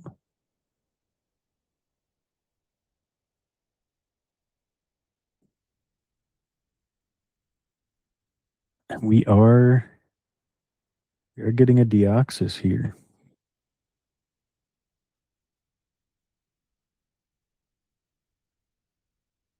Wow. Deoxys for one KO because didn't get the fifth energy.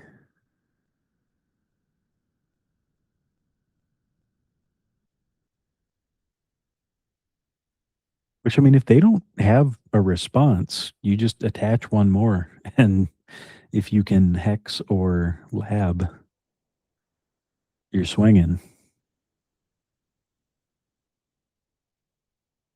It's actually really interesting that Deoxys is popping off here and there because of how aggro other decks are.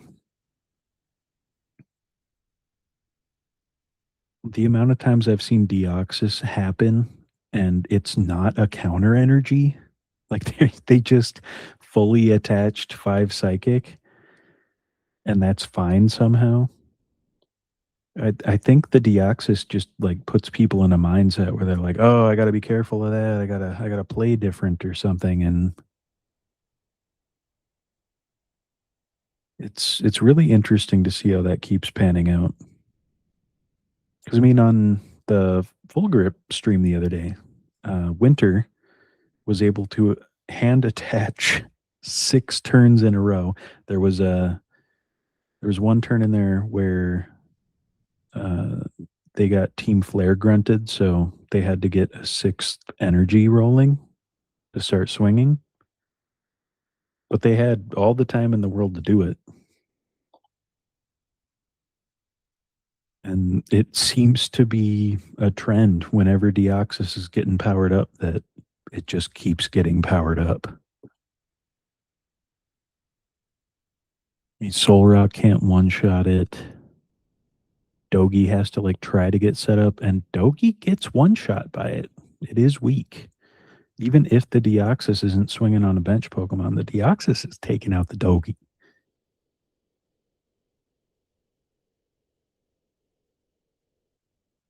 Oh, that's a Winter Bloom sign Curlia right there, actually, on CJ's side. Got the flowers, and is that like a little flower hat or like bunny ears on it?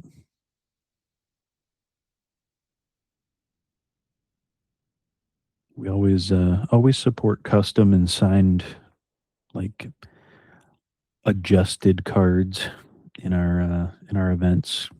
Uh, so if you want somebody to sharpie it up, as long as the card's legible for the most part, it's probably chill, and as long as the card is safe for viewers, maybe nothing grotesque. That'd be something that could become a problem.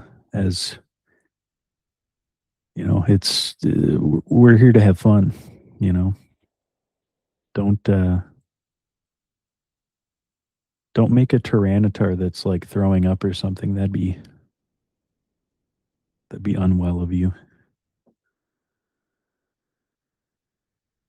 Okay, getting the boulder down. The boulder.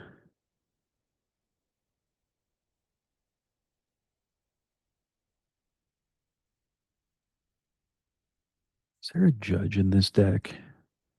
Okay, there's not. Thank goodness. But also, there's no hue, so negative points. If you don't run hue and psychic, I'm judging you. I'm judging you thoroughly. Not because it's a good card, but because there's a certain amount of flair that you should aspire to have in your gym leader challenge format deck.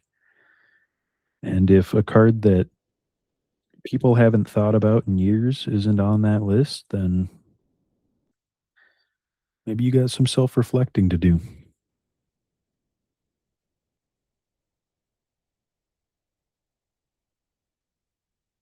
Okay. Okay. Bench filling. What are we getting? We getting the slow poke? I like the slow poke. Where's it at? Oh, oh, that's a slow poke, baby. Getting the slow poke and the Natu. Yeah, I mean, that's all you could ever ask for with the deck. You got big tentacle guy up front doing his licorice noodle arm thing, and you've this is the best slowpoke. I gotta point this out because A, it has one retreat, and B, look at him. Look at that guy. Look at that fancy little guy. He's just hanging out. He's in a field. Sure, he doesn't have 70 HP, but also like the 70 HP one has three retreat. Do you want to start with that when you're trying to smooch him? No, no, you don't. If they make a one retreat 70 HP slowpoke, I'll put this one in a plaque. I'll put it on my wall. I'll be happy with that. But until then, this is the boy. This is this is what everyone should aspire to be is this little 50 HP guy that can actually pivot.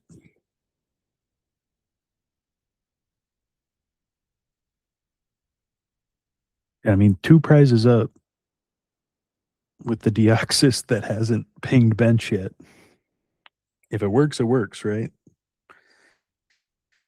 And that mime is down now. So it's either recur the mime or you get Deoxys next turn by the Slowking.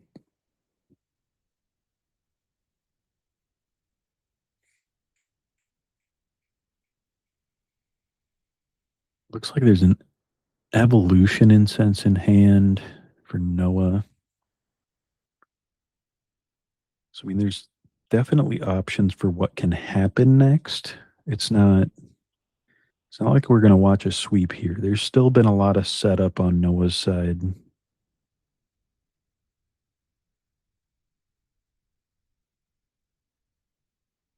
But also that Deoxys has a Lux Cape. Having to hit a Deoxys twice while it has 4 energy on it. Ooh, that would I give that a 0 out of 10. That would not.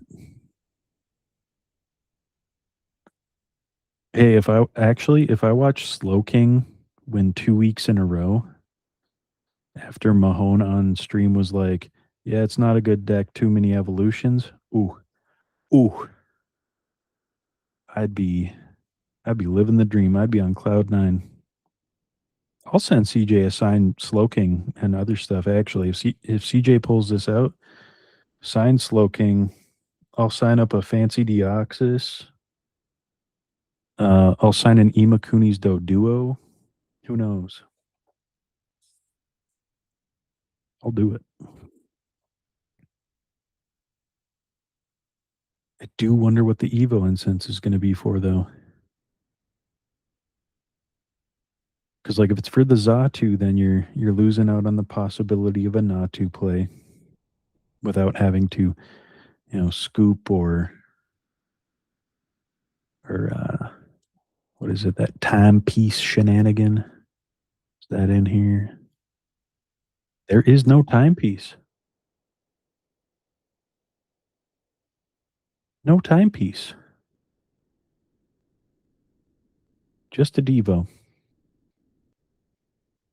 I know they're the same card, but you gotta use the Devo.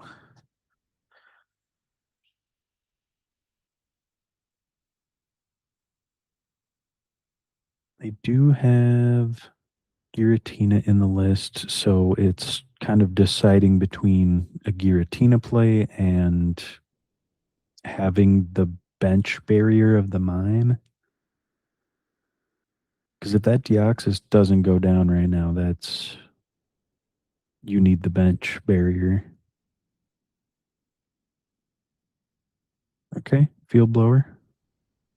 Field blower for just the cape. I mean, you gotta.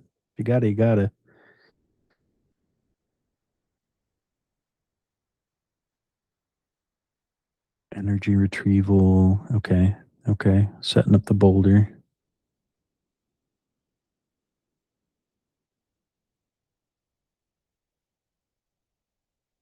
I do think the other card that was grabbed off of teammates was the parallel, which it wouldn't be bad. I do think there's like very obvious targets on CJ's side that make it so it's not too rough of a parallel time. Also, CJ's like inherently aiming to get into the silent lab or something similar.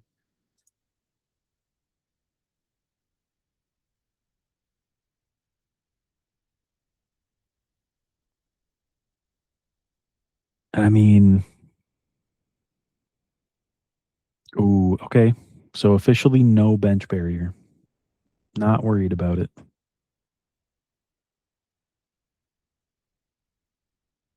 Not worried about it at all.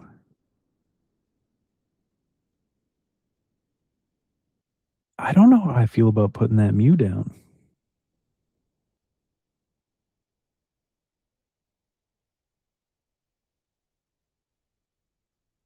Because it's what? Parallel, the monkey pivots, and then Deoxys goes down, but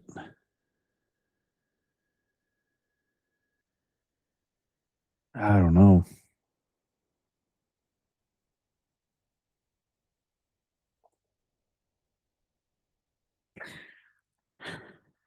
Yeah, the base set stylized Slowking, yeah. Or Slowpoke.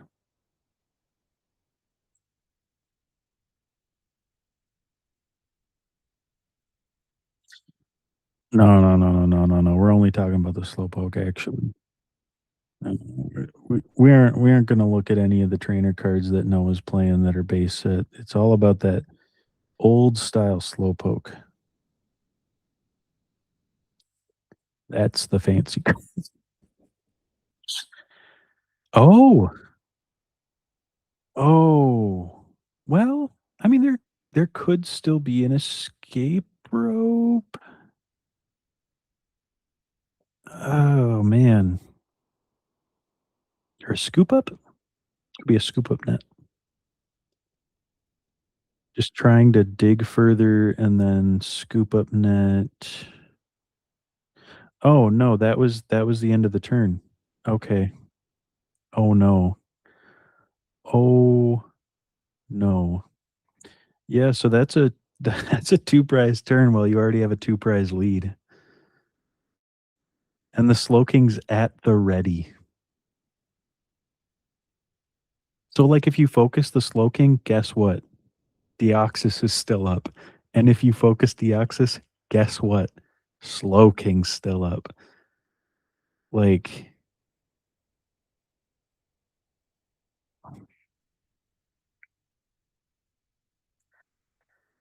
and the parallel? Oh mama, that means you can't get parallel back. That's most of a board wipe right there. Holy moly. Is there a Guzma? Oh, yes. Yeah. We're psychic. Yeah, that's both supports down, actually, is what that is. That is Zatu and Curlia knocked out, leaving Mew and Iron Boulder. Whoa, mama. That that is feral.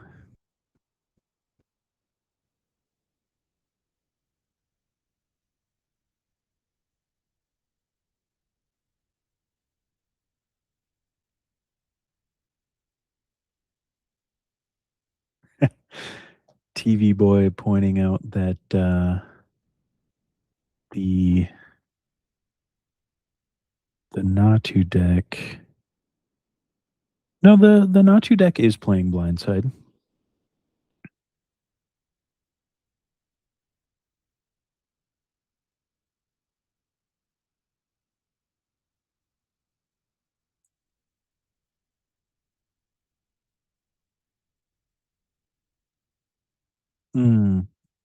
I see, I see.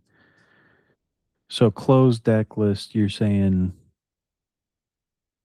I see. Yeah. I mean running the higher HP Natu also makes it so that it has fighting resistance 30. So like you're not inherently getting just blasted by a Ting Lu. Um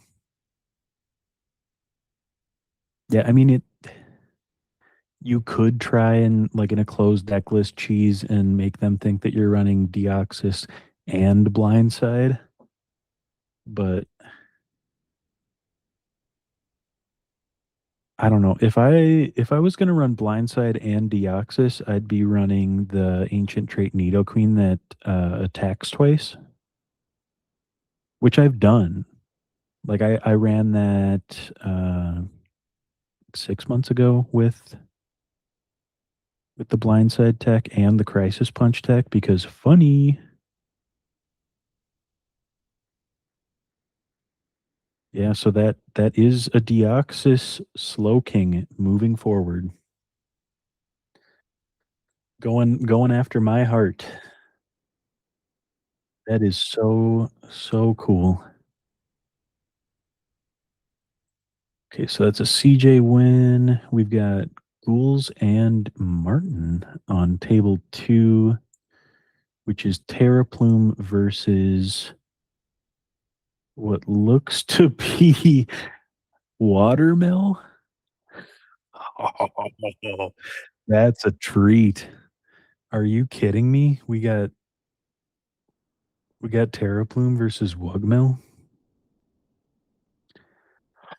Royal Flash Wugmill. That's a few variations ago. So that's Slow King. Once per turn, you get to flip a coin. If it's heads, you can move an energy from, I believe, your opponent's active to one of their benched Pokemon. Yeah. Yeah. So it's basically a crushing hammer every turn. Because like you can just move it to a support that doesn't matter. And what are they gonna do?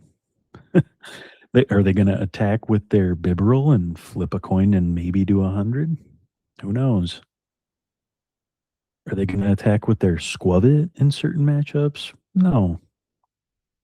Jam all the energy onto their Roserade so they can only hit 40 and maybe paralyze?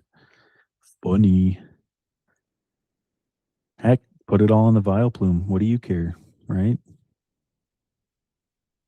And Ghouls does have a tech for this. There is the what is it? The Shroud that makes it so that whatever Pokemon you have it attached to isn't affected by your opponent's Pokemon's abilities. Shrouded Hood. Shrouded or Stealthy Hood, not Shrouded. I'm a bozo. Thinking of Shrouded Fable because of the monkey that didn't end up doing anything last game. Hey, Bricklet Hill, I like that card. That does good work.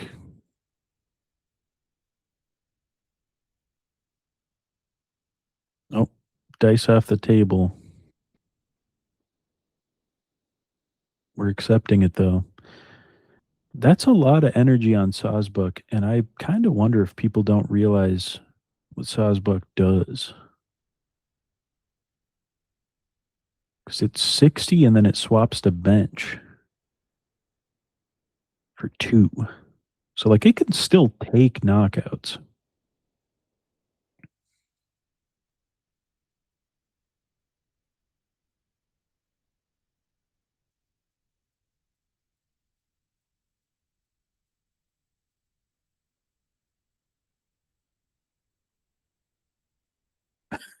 It's For me, it's the fact that the Wug Trio has jet and splash energy on it. Or not even Wug Trio, the Wiglet. The flip a coin if heads discard one card from your opponent's deck. And I will say, one of the worst matchups for a control style deck is just pure mill. Because if they get rid of your cards that control them, guess what? You can't control them. It's like, oh, oh, Sawsbuck for the KO. Sawsbuck for the KO, baby. That's can't put the energy on the Sawsbuck. You gotta put it on something else. Like that thing can and will take KOs. And there's multiple Pokemon in this water mill deck that are grass weak. Like that Sawsbuck can take 120 KOs without modifier.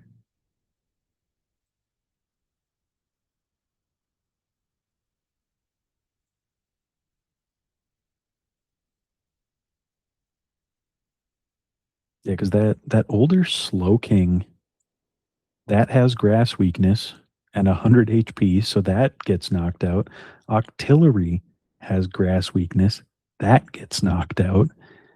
Melodic, that has grass weakness. So three of the main like support Pokemon all get one-shotted by Sawsbuck. And guess what? If you move the energy to Sawsbuck, you can't move it off because it just moved a bench. So you can't even unbuck the saws, if you will. It keeps going. Ooh, okay. Tool Jammer Gyarados, making it so the Executor can't pivot back.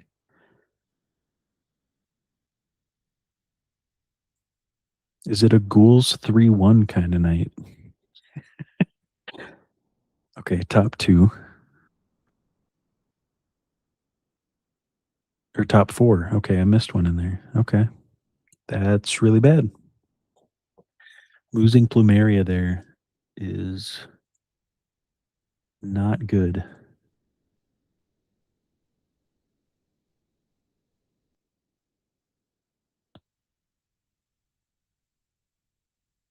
Okay, yeah. Take out the Slowking time. Weakness.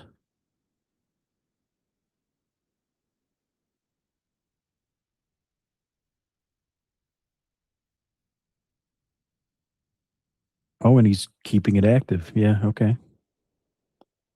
Yeah, so you may swap it to bench. Is that the official wording here? Yeah, you may. So you can just be like, actually, I'm good. I'm keeping that there. Which I'm sure at this point, the opponent Cataclysm here, Martin Freeman. Yeah, Martin Freeman. They've got to have some sort of recursion in hand with like the sheer amount of cards. Looks like possibly putting Phoebus. Yeah, putting Phoebus down. That makes it so if Plumeria comes back up, the Melodic can just grab the special energy back for funsies. But you are losing out on that every turn crushing hammer in a way. So much energy on that Sawsbuck.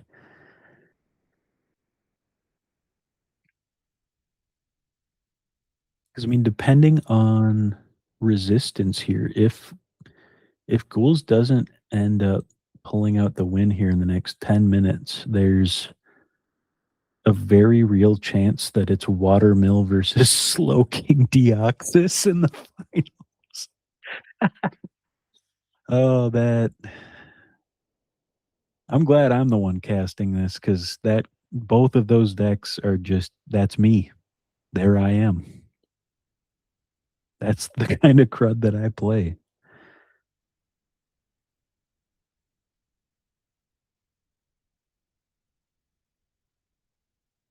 Really, really mulling over what he could recur. I mean, that Gyarados isn't going anywhere anytime soon. That's a big Pokemon. Okay, one heads, two heads, three heads, four heads, five heads, six heads, seven heads, eight heads. Oh my God. 10 heads. That's 20 cards. 20 cards. That's game. Two, three, four, five, six, seven, eight. That's game. He didn't even need. Oh my God. Oh my goodness. That was advanced luck. That was beyond Lee Hoffman luck. That was, oh boy.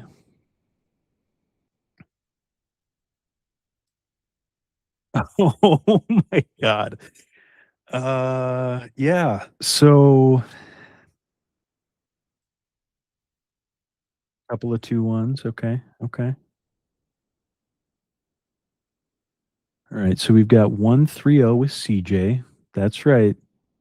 Slow King Deoxys is the only 3-0 right now. But it's not a real deck, Andrew Mahone. It's not real. Hello, GLC universe. Slow King Deoxys is 3-0. 3-0. No other 3-0s.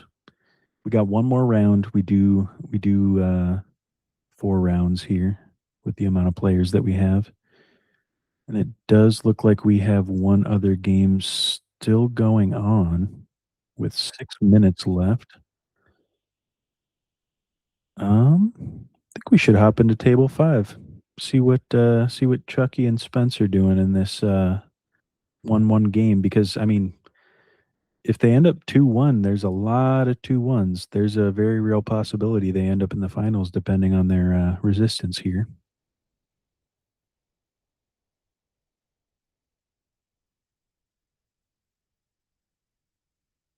Right. Oh, this is weird. We hopped in at a weird time. Okay, so that's about to be a poison KO on Basculin, I believe, because it does 50 poison, takes the other 10, and then he's just hanging out with his Crobat up. I mean, unless Spence gets into the Palafin here and do it again. Now, did Chucky make the switch on to Poison Point as a tool for this game? That's worth noting.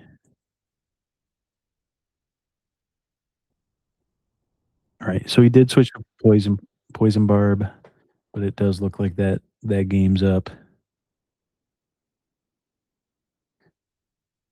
Yeah, that I don't know what all we missed, but I do know with basically every dark deck, if you only have 2 Pokemon at any given point, something went very wrong.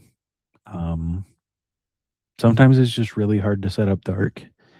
Like I've said it before, and I kind of still go back to it. It might even be worth dark running Gloria and or Bridget again, and really just forcing those early big starts. Because if you can catch back up, you can catch back up. Dark has the ways to do that. It's just you got to do that. Looking at our standings here,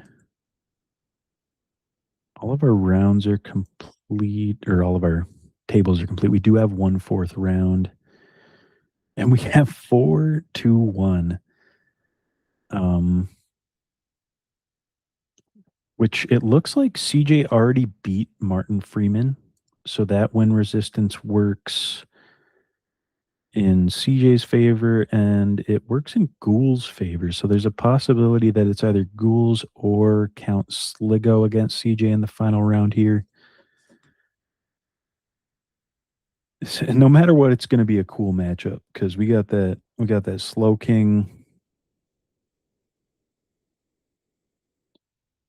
You just tell the tell the players round 4 is about to go up.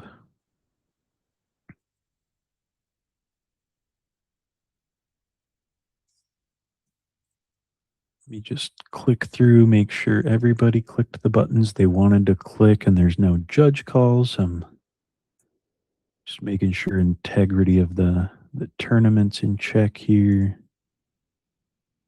Yep, Martin clicked the button. CJ clicked the button. We're good. All right. End round, pair next round. And who is it? It is CJ versus Blue. Now, is their name Zane? Okay. Okay, their name's Zane. What is Zane playing? That is fighting. That's an interesting fighting. Okay. So they are running the Hisuian Arcanine that if any of your benched Pokemon have damage counters, it can do 120 damage for free with its attack. You don't even have to attach to it.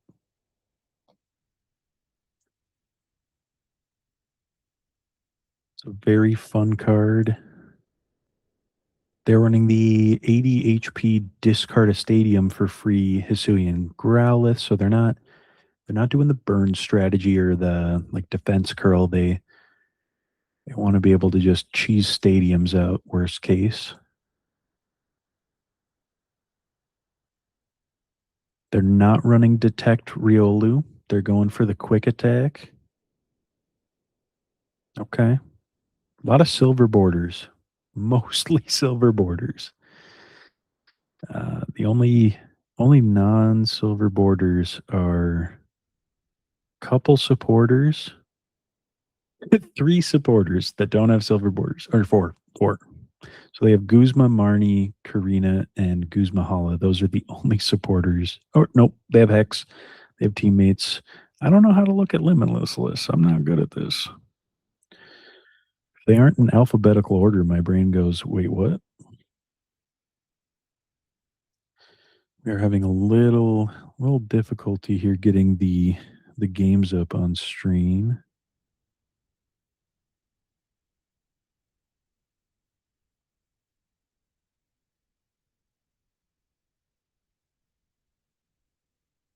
All right, there we go. CJ and Clue. KLEW.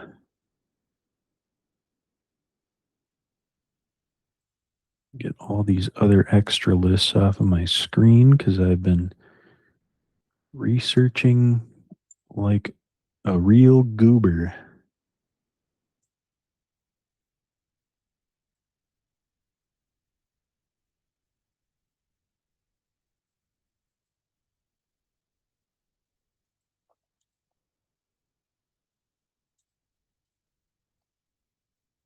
And I mean, this fighting matchup isn't inherently bad. A lot of the fighting Pokemon in this deck are actually grass weak. So it's not just like a free Deoxys win. Though it is worth noting, like there's no bench barrier for the fighting side of things. There is Risky Ruins, which is really fun for setting up the Hisuian Arcanine. It's a really fun deck. This is going to be very fun to watch.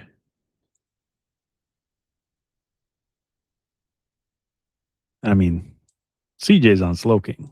Slowking's the best deck in the format. Wait, no, it's not real. It's not real. Mahone said it's not good, and therefore it's not a real deck. Just don't think about Slowking. Whatever you do. Doesn't matter how many Turboblaze tournaments it ends up winning.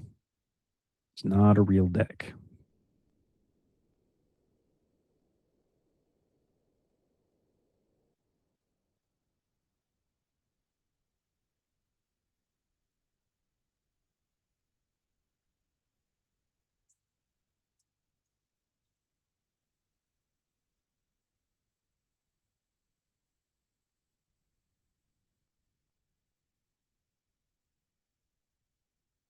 How much does that Cresselia do? Does 30 plus, if you have at least 5 energy in play, it does 90 more. So, I mean, there's a world where the Cresselia can be taking fairly substantial knockouts against a fighting deck for 2 attach. Oh, that Smoochum start is dirty.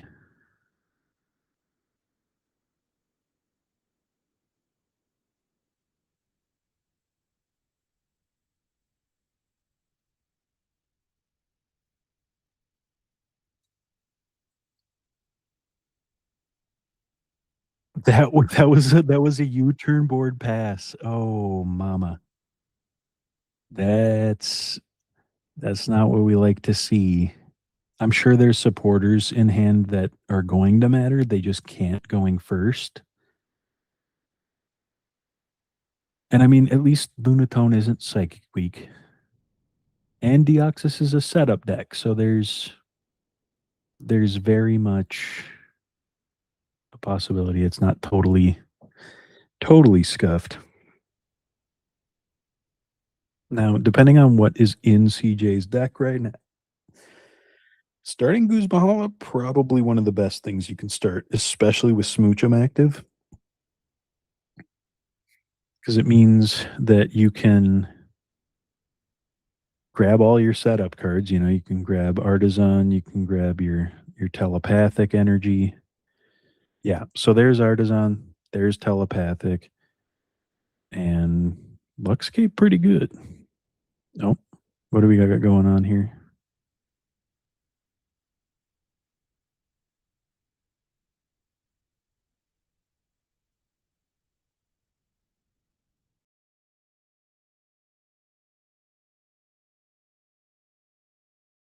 Gritty. Okay. Okay. No ruling issues. So that's good. Just a little technical difficulty there with Discord doing Discord things. Yeah, every now and then Discord will just have some packet loss issues here and there. And I mean it could also just be that like, you know, internet service providers in each person's areas are having like high traffic or who knows what. Yeah, that's why for the most part we try and make sure that we're putting the cards we're talking about up on screen as best we can and communicating that with you. So we did see Artizone for the Deoxys to be able to then attach the telepathic energy, which allows you to search for 2 more basics, getting that attached onto the Deoxys, and then immediately being able to use the Smoochum that you didn't have to attach to attack for free and attach that 2 energy from deck to the Deoxys. And the other thing that's nice about Smoochum is if they decide to knock it out, that means your counter energy's live. So Deoxys can attack even faster. It's just, even without the Slow King, Deoxys is very interesting. When you add the Slow King, very, very suddenly you have this huge backup plan, this contingency in place where, okay, you knocked my first Deoxys. Well, actually, I already have my second one set up. I just need to get into, 1 or 2 cards to get that Deoxys on top deck and swing again. And if you took 2 prizes the first time, and if you take 2 prizes the second time, you only have to take 2 more. It's pretty simple. And there's very much a world where because of Inkay, Malamar, like that, or well, Malamar and Zatu, excuse me. Uh, there's very much a world where after you Slow King, you can still get back into Deoxys. Like if you get into Gardevoir, you only need 3 attach. So 1 from Zatu, 1 from Malamar, 1 from hand, or any mix in of Wondrous Patch. And it doesn't look like they're running Wondrous Patch. They got Wonder Patch for Cresselia? Is what it's looking like. You know what? If they win, I'm not even mad. They can do that. If they don't win, that's what I'm blaming. Run Wonder Patch. You got enough things that can discard an energy to be able to cheese another attach out. Gosh, I do like the Cresselia. I also like that there's some really cool, like higher rarity versions of that Cresselia. There's a gold one that's like shiny, and there's I think there's a pre-release promo of that one if I'm correct. And it's just a fun card. It also pairs very nicely with the Gardevoir because if you have 3 energy on the field, all of a sudden you're attacking for 1 energy with the Cresselia because a singular psychic attach counts as 2 for that as long as it's a basic. And the Cresselia gets the bonus damage because you technically have the 5 energy in play for its second like bonus damage that it gets. Very fitting. It's a good call, good synergy. I'm going to steal it, but I'm not going to say that it was my idea. I will say the Slow King was my idea, though. You can't take that.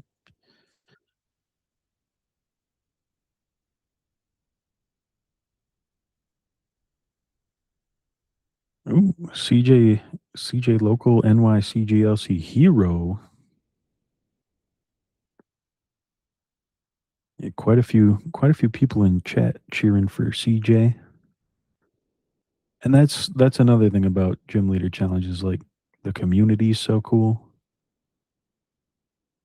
and it's so fun.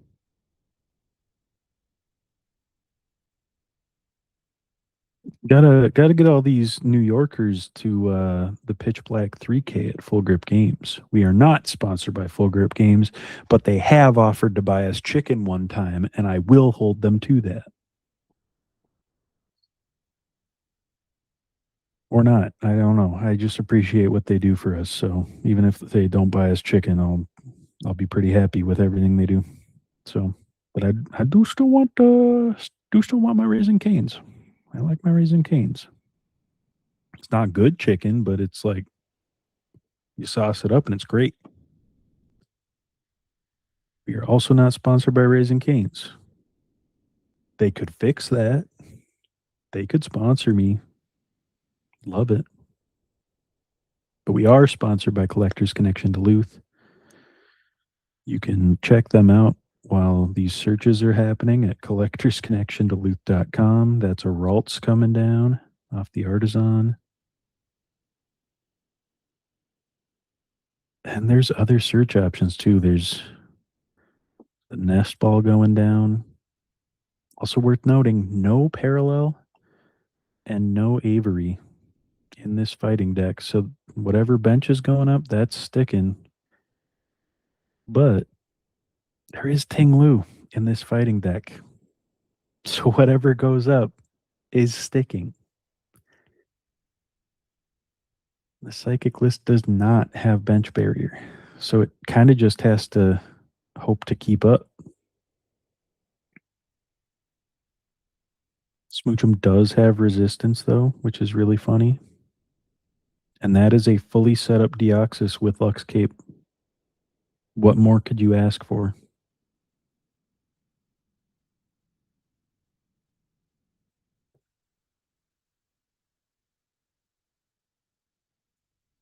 Getting their own nest ball in, presumably also using the opponent's Artisan.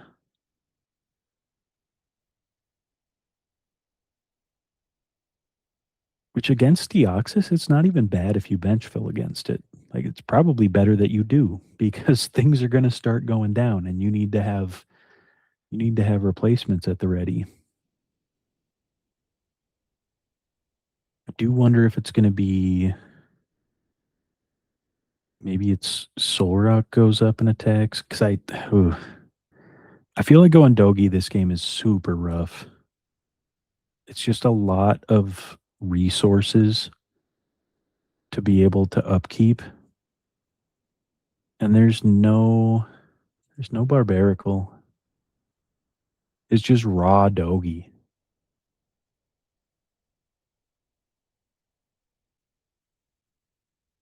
Yeah, I hmm. And I mean, if the Smoochum goes down, that also opens up bench space for even more goofy stuff because that could be a Giratina ping to the bench and softening stuff up.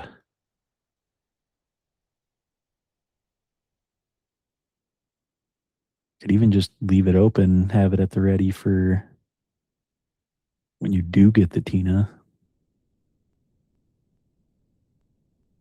Oh, I mean, there could be a Lux Cape, right? No, there's no Lux Cape in the fighting deck. I take it back. Oh boy, that dog's going down hard. Yeah, you gotta. I hope they have pet insurance for that Okie dokie. That's all I'm saying, or at least care credit, something, because that dog's not going to be right. That Deoxys is a Ford F-150 on a country road. Oh God. Oh, what? Okay. And you just attached for turn already.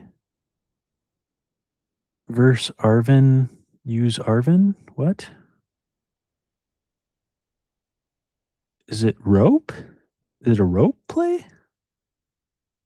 What are we thinking? Okay. But even then, like,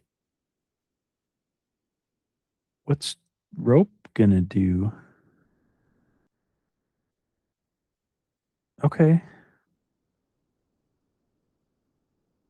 Yeah, I mean, I don't know. Sometimes you get up to the top table and you get a brain fungus where you're like, I don't know. And could just not be calculating for weakness. Um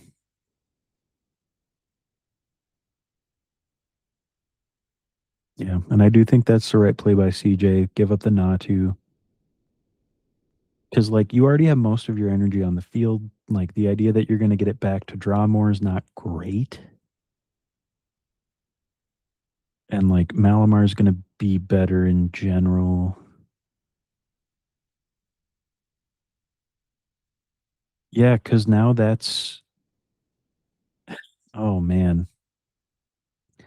Yeah, because that's about to be a Dogi and Riolu KO. Because you're not even worried about the Soul Rock in this scenario. Because the Soul Rock would need multiple buffs and they'd have to get Field Blower. Well, I mean, you could make the argument for draw. The training court's up.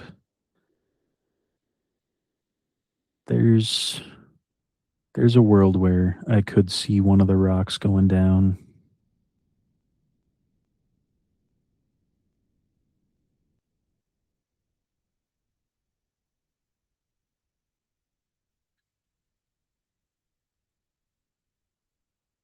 Yeah, there's no Lux Cape in the fighting deck, no Focus Sash. So like Focus Sash would be huge right now, like being able to survive a Deoxys hit with the Dogi, something. But yeah, that Dogi's taking 240, and then something else on bench is taking 120. So it's like, yes, you took out the Natu, but also you are no longer set up. Yeah, they weren't thinking about weakness. That's what it was, and I mean, that's all it takes to, like, lose this kind of a matchup is, like, not recognizing that weakness. Um Ooh, Joel's back. Yeah. Yeah, the Focus Sash not being in the list. I mean, even Lux Cape would have been risky there.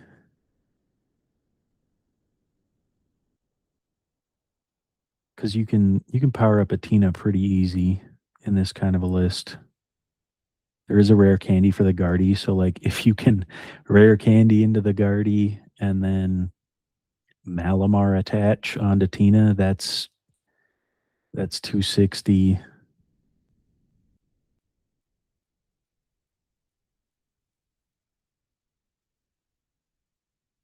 Oh, man. Oh, man. Slow King winning 2 weeks in a row? Woo-hoo. Oh, boy. Yeah, I'm gonna be insufferable for well over heck, I might play this to pitch black. I might just give in to the nightmare that is Slowking. And I mean, like, this feels like it should have been Rush Ting Lu the whole time, unless that Ting Lu was taken off of prizes. But, like, no, because now you're doing 90. Okay, okay, you're doing 90. Premium Power Pro. Okay, okay, okay. That is knockout. But now the real question is, like, can the Slowking come up, or is it smooch 'em pivot time? It is worth noting there's no way to get energy back into the deck in this Slowking list. Like, it's either in the discard or it's in the hand at this point, unless you were to, like, tulip it all to hand and then, like, Iono. But yeah, all 4 of those energy, actually, that all 5 of those energy, because there's the energy on the Slowking or on the Slowpoke. You can't access that to,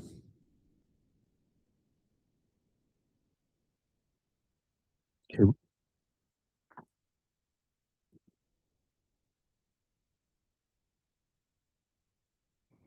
And the switching cups were discarded earlier.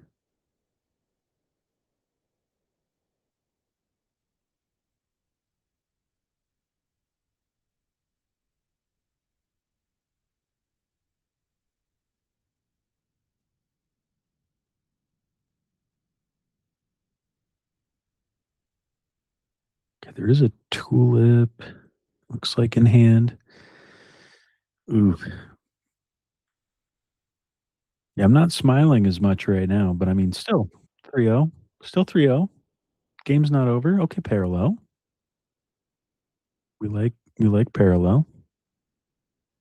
Reduce that board. Ooh.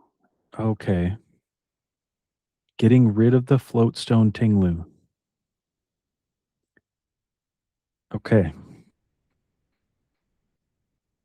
I'm not I'm not sure about that. Am I wrong to think that this is like a Tinglu game?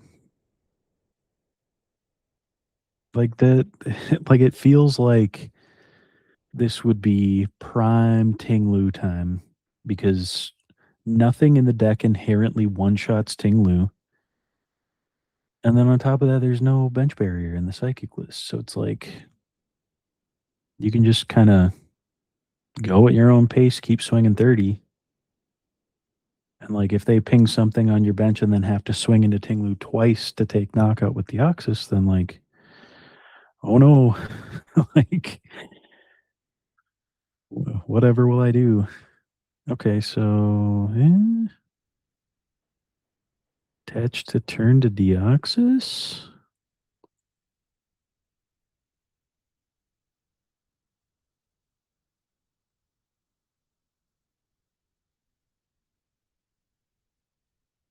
Thank you, Parallel City Syndicate, for telling me that this is great content that makes me smile. I am not existing off of 3 hours of sleep, and I haven't screamed at all tonight about people getting what 7 heads on a Gyarados for what 20 mil or something. Oh my god, that was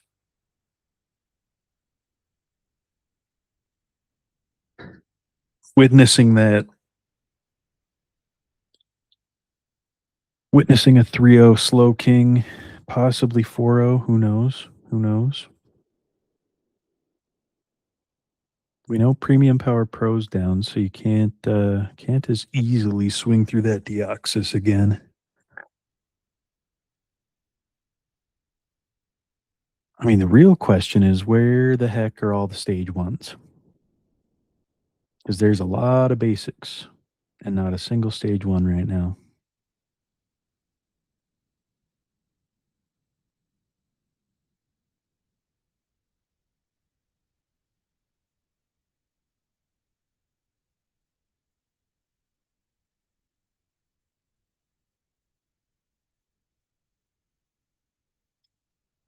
What other basics are in deck at this point for an artisan, or is it just the parallel bump and hope for retrieval?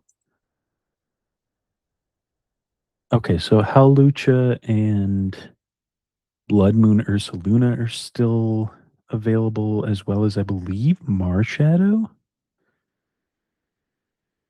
But I don't think you want a Marshadow in this matchup. I don't think you want to do that at all.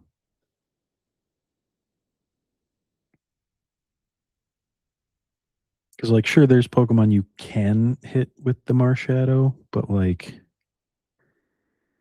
eh. Yeah, Tinglu definitely would have made a much different game out of this.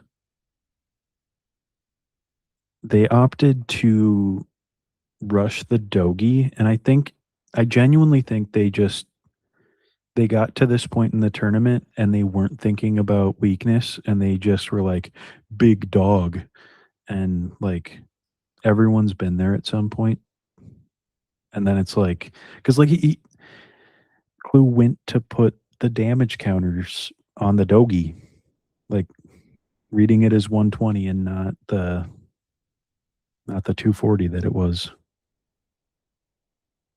Like it definitely could have been a very different game. But also like CJ's been playing real well. So it's a part of it's the oh what should you have done, and also part of it's the nerves of it all, cuz you get you get to the top table at the end of a tournament and you've been giving it your all. Your brain can play some tricks on you.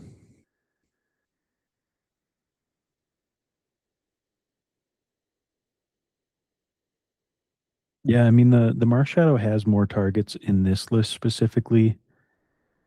Um just because things can be so low health if they don't get set up.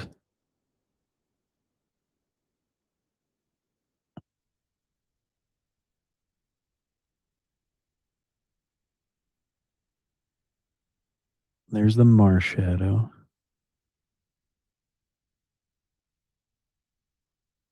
And they're at 4 prizes, about to beat a 3 when they swing. Yeah, okay.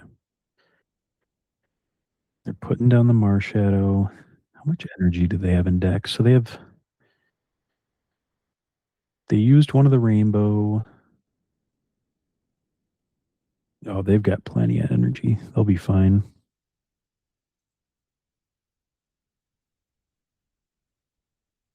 So I think they have a special and then the one basic and discard. It is worth noting though, that Artisan is up.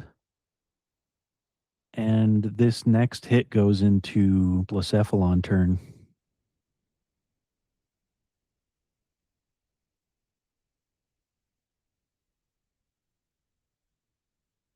I wonder how this maths out if CJ can like hit that Blacephalon.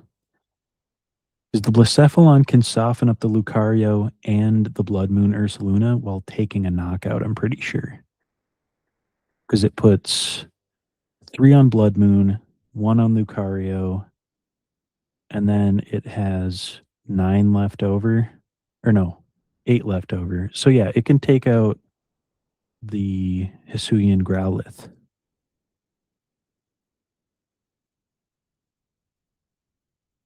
They're playing the Arcanine that if they have any damage counters on their bench, it can attack for free and does 120.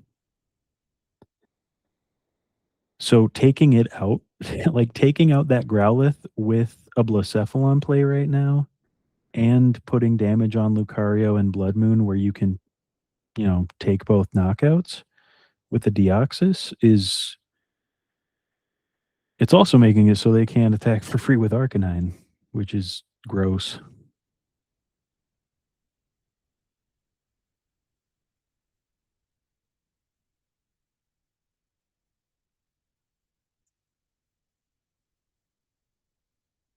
Mhm. I think Blacephalon's 110 and it's, 20 resist fighting, not 30. Yeah, so the Blacephalon would live from Solrock. There's honestly a world where you bring up Blacephalon and you straight up just put a bunch of damage down and don't even take a knockout. Or no, you do gotta take the knockout on that Growlithe, 'cause that's doing 120, doing 100, so if they have strong energy, they could do hmm,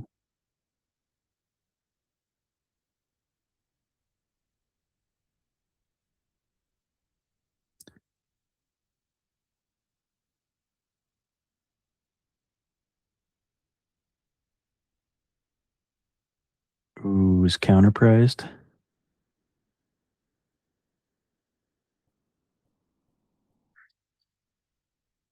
'Cause I mean, if counter was available, I feel like you just fill up a bunch of damage and hope they don't have the Arcanine. Well, the Arcanine and a buff, because they would need the Arcanine and a buff to be able to get through the Blacephalon or a Gust and take out one of the little guys, and then there's just a bunch of damage doing nothing.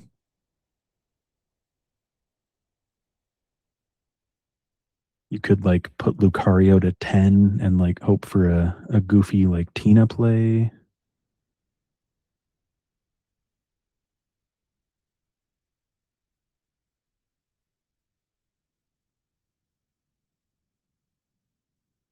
So I wonder if counter's in hand.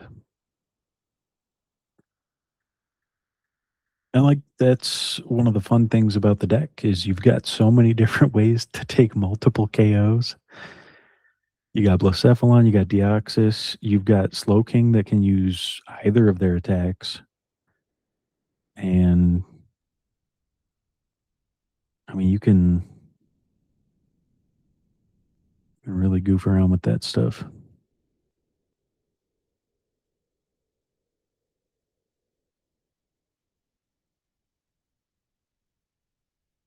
I do really wonder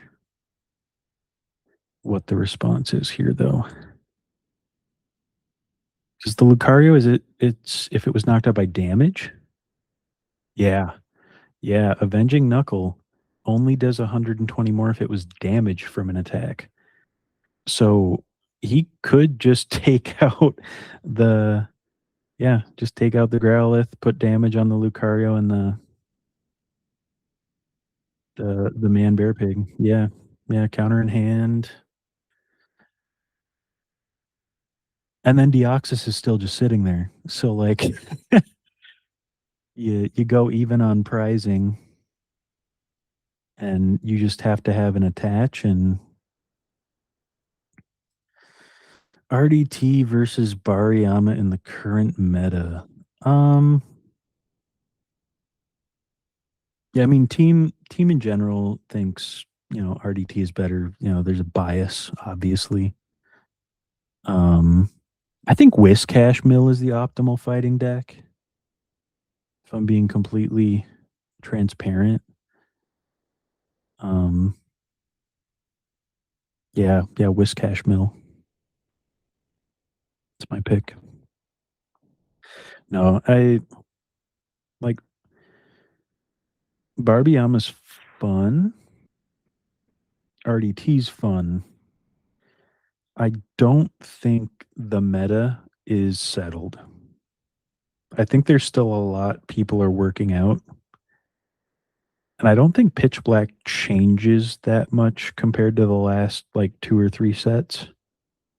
So I think it's more just like what can people concoct in the next couple months that really push the format.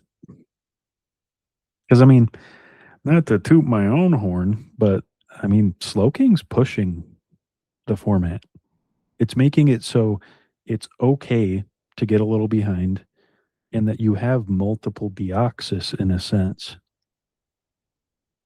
I mean, it's kind of the same like, oh, I'm okay setting up because, I run reversal, or oh, I'm okay setting up because I've got Blacephalon to sweep multi KOs. Like, yeah, RDT's definitely more like jack of all trades kind of thing. It can do a lot of things really well, whereas like Barbiama is like, all right, are we popping off? We're popping off. Oh, we're not popping off. Oof. And I do also think there's somewhere in the conversation for Tyrantrum. I got my own local badge with Tyrantrum, and like it was not close. That deck's scary. And I just, well, transparency, I copy and pasted the top 8 old grip list from, I believe it was Chris. Uh yeah, that it's just fun.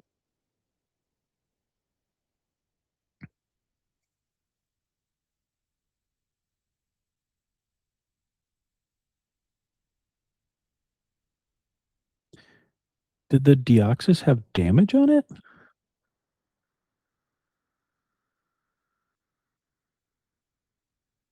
It's resistant, Judge.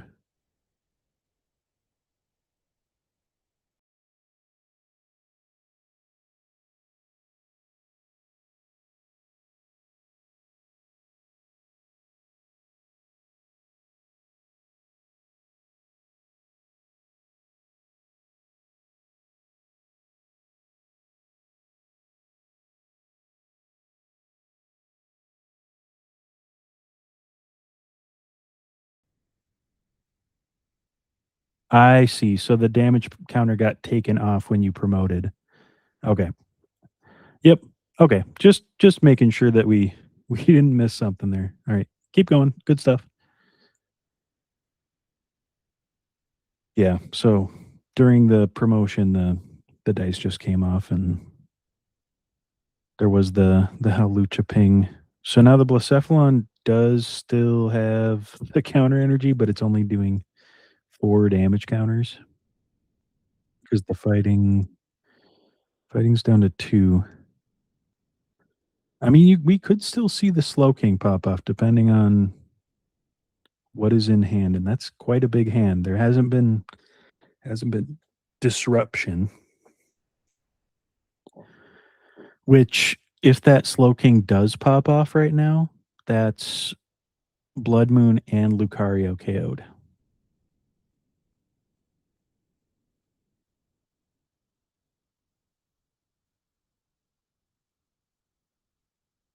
Yeah, T-Tar is really funny, Joel. That like I love the card because I've only really had to play against it while playing grass, so I get to hit it for weakness. But like, oh, and I played it one time. I was playing Snot Spread against it, and I just didn't care. I just kept locking it inactive, unable to attack while I pinged with abilities. Yeah, Grimsley T-Tar really funny. And I mean, if it gets rolling, oh man, you're doing a ton of damage while milling your opponent and their item locked. That's disgusting. And honestly, it probably stays balanced because you can only get it out with Grimsley. Because if you could rare candy into that thing, ugh, like, no, thank you.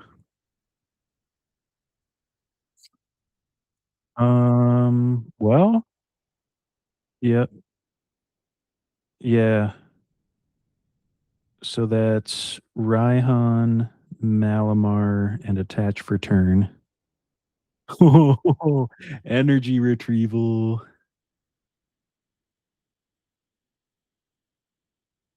Oh boy. Yep, there's that Raihan. So Malamar, energy retrieval attach for turn.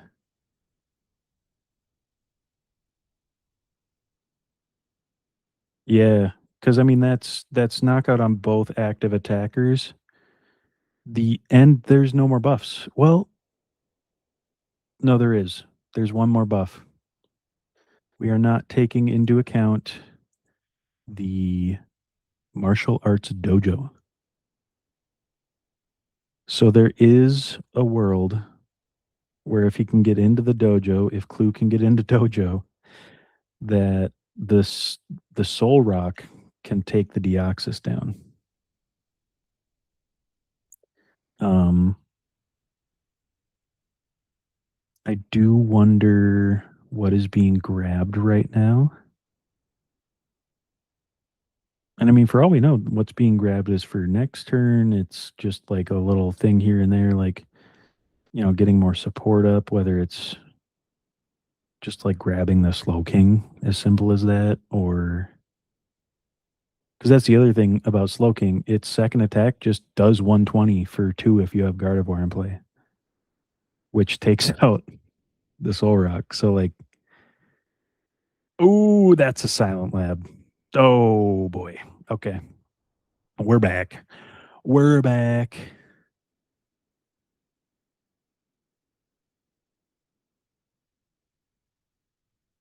Yeah. Yeah. God, I love Slow King decks. What a stupid, what a stupid deck. Oh man. Yeah, Joel, T-Tar with Luxcape is disgusting. What are they gonna do? Field blower? They can't. They have to hex and then field blower. And then they're sitting there like, oh, I guess I hexed and field blowered. Now what? Okay, risky ruins. Yeah. Yeah, actually you're right. So that I mean there could be no, that's what, like Raihan, Night Stretcher, and grab the energy for the Dogi, and then Dogi gets one shot by by the Slow King. Enhanced Hammer. Okay. All right. Enhanced Hammer's good though, I will say. Like, people don't respect it. You can take a lot of knockouts with just playing an Enhanced Hammer after somebody's set up a Dogi or a Tyrantrum or something goofy.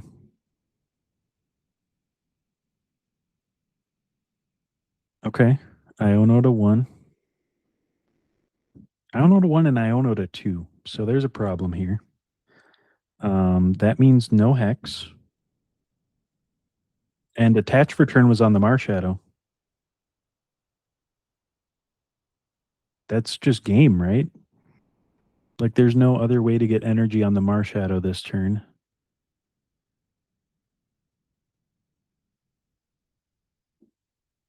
Yeah, that's game.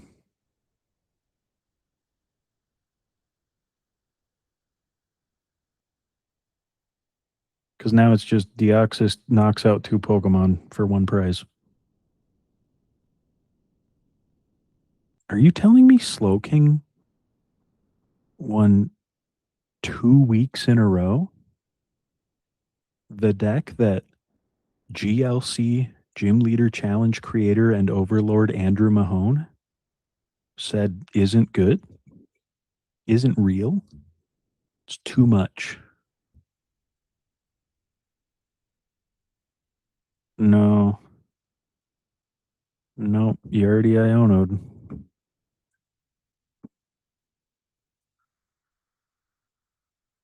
Yeah. And I mean, they had some amazing return plays, but if they wouldn't have focused Dogi so early, they probably would have won.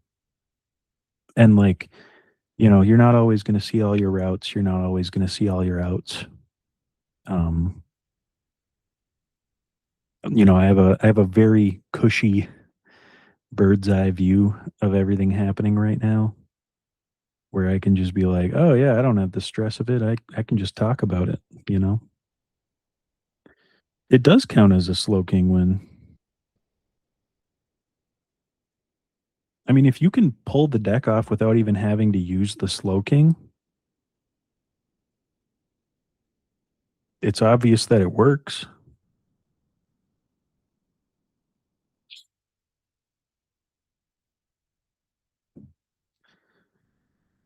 Yeah, I'm pretty sure the one of the earlier games, the slow king did pop off.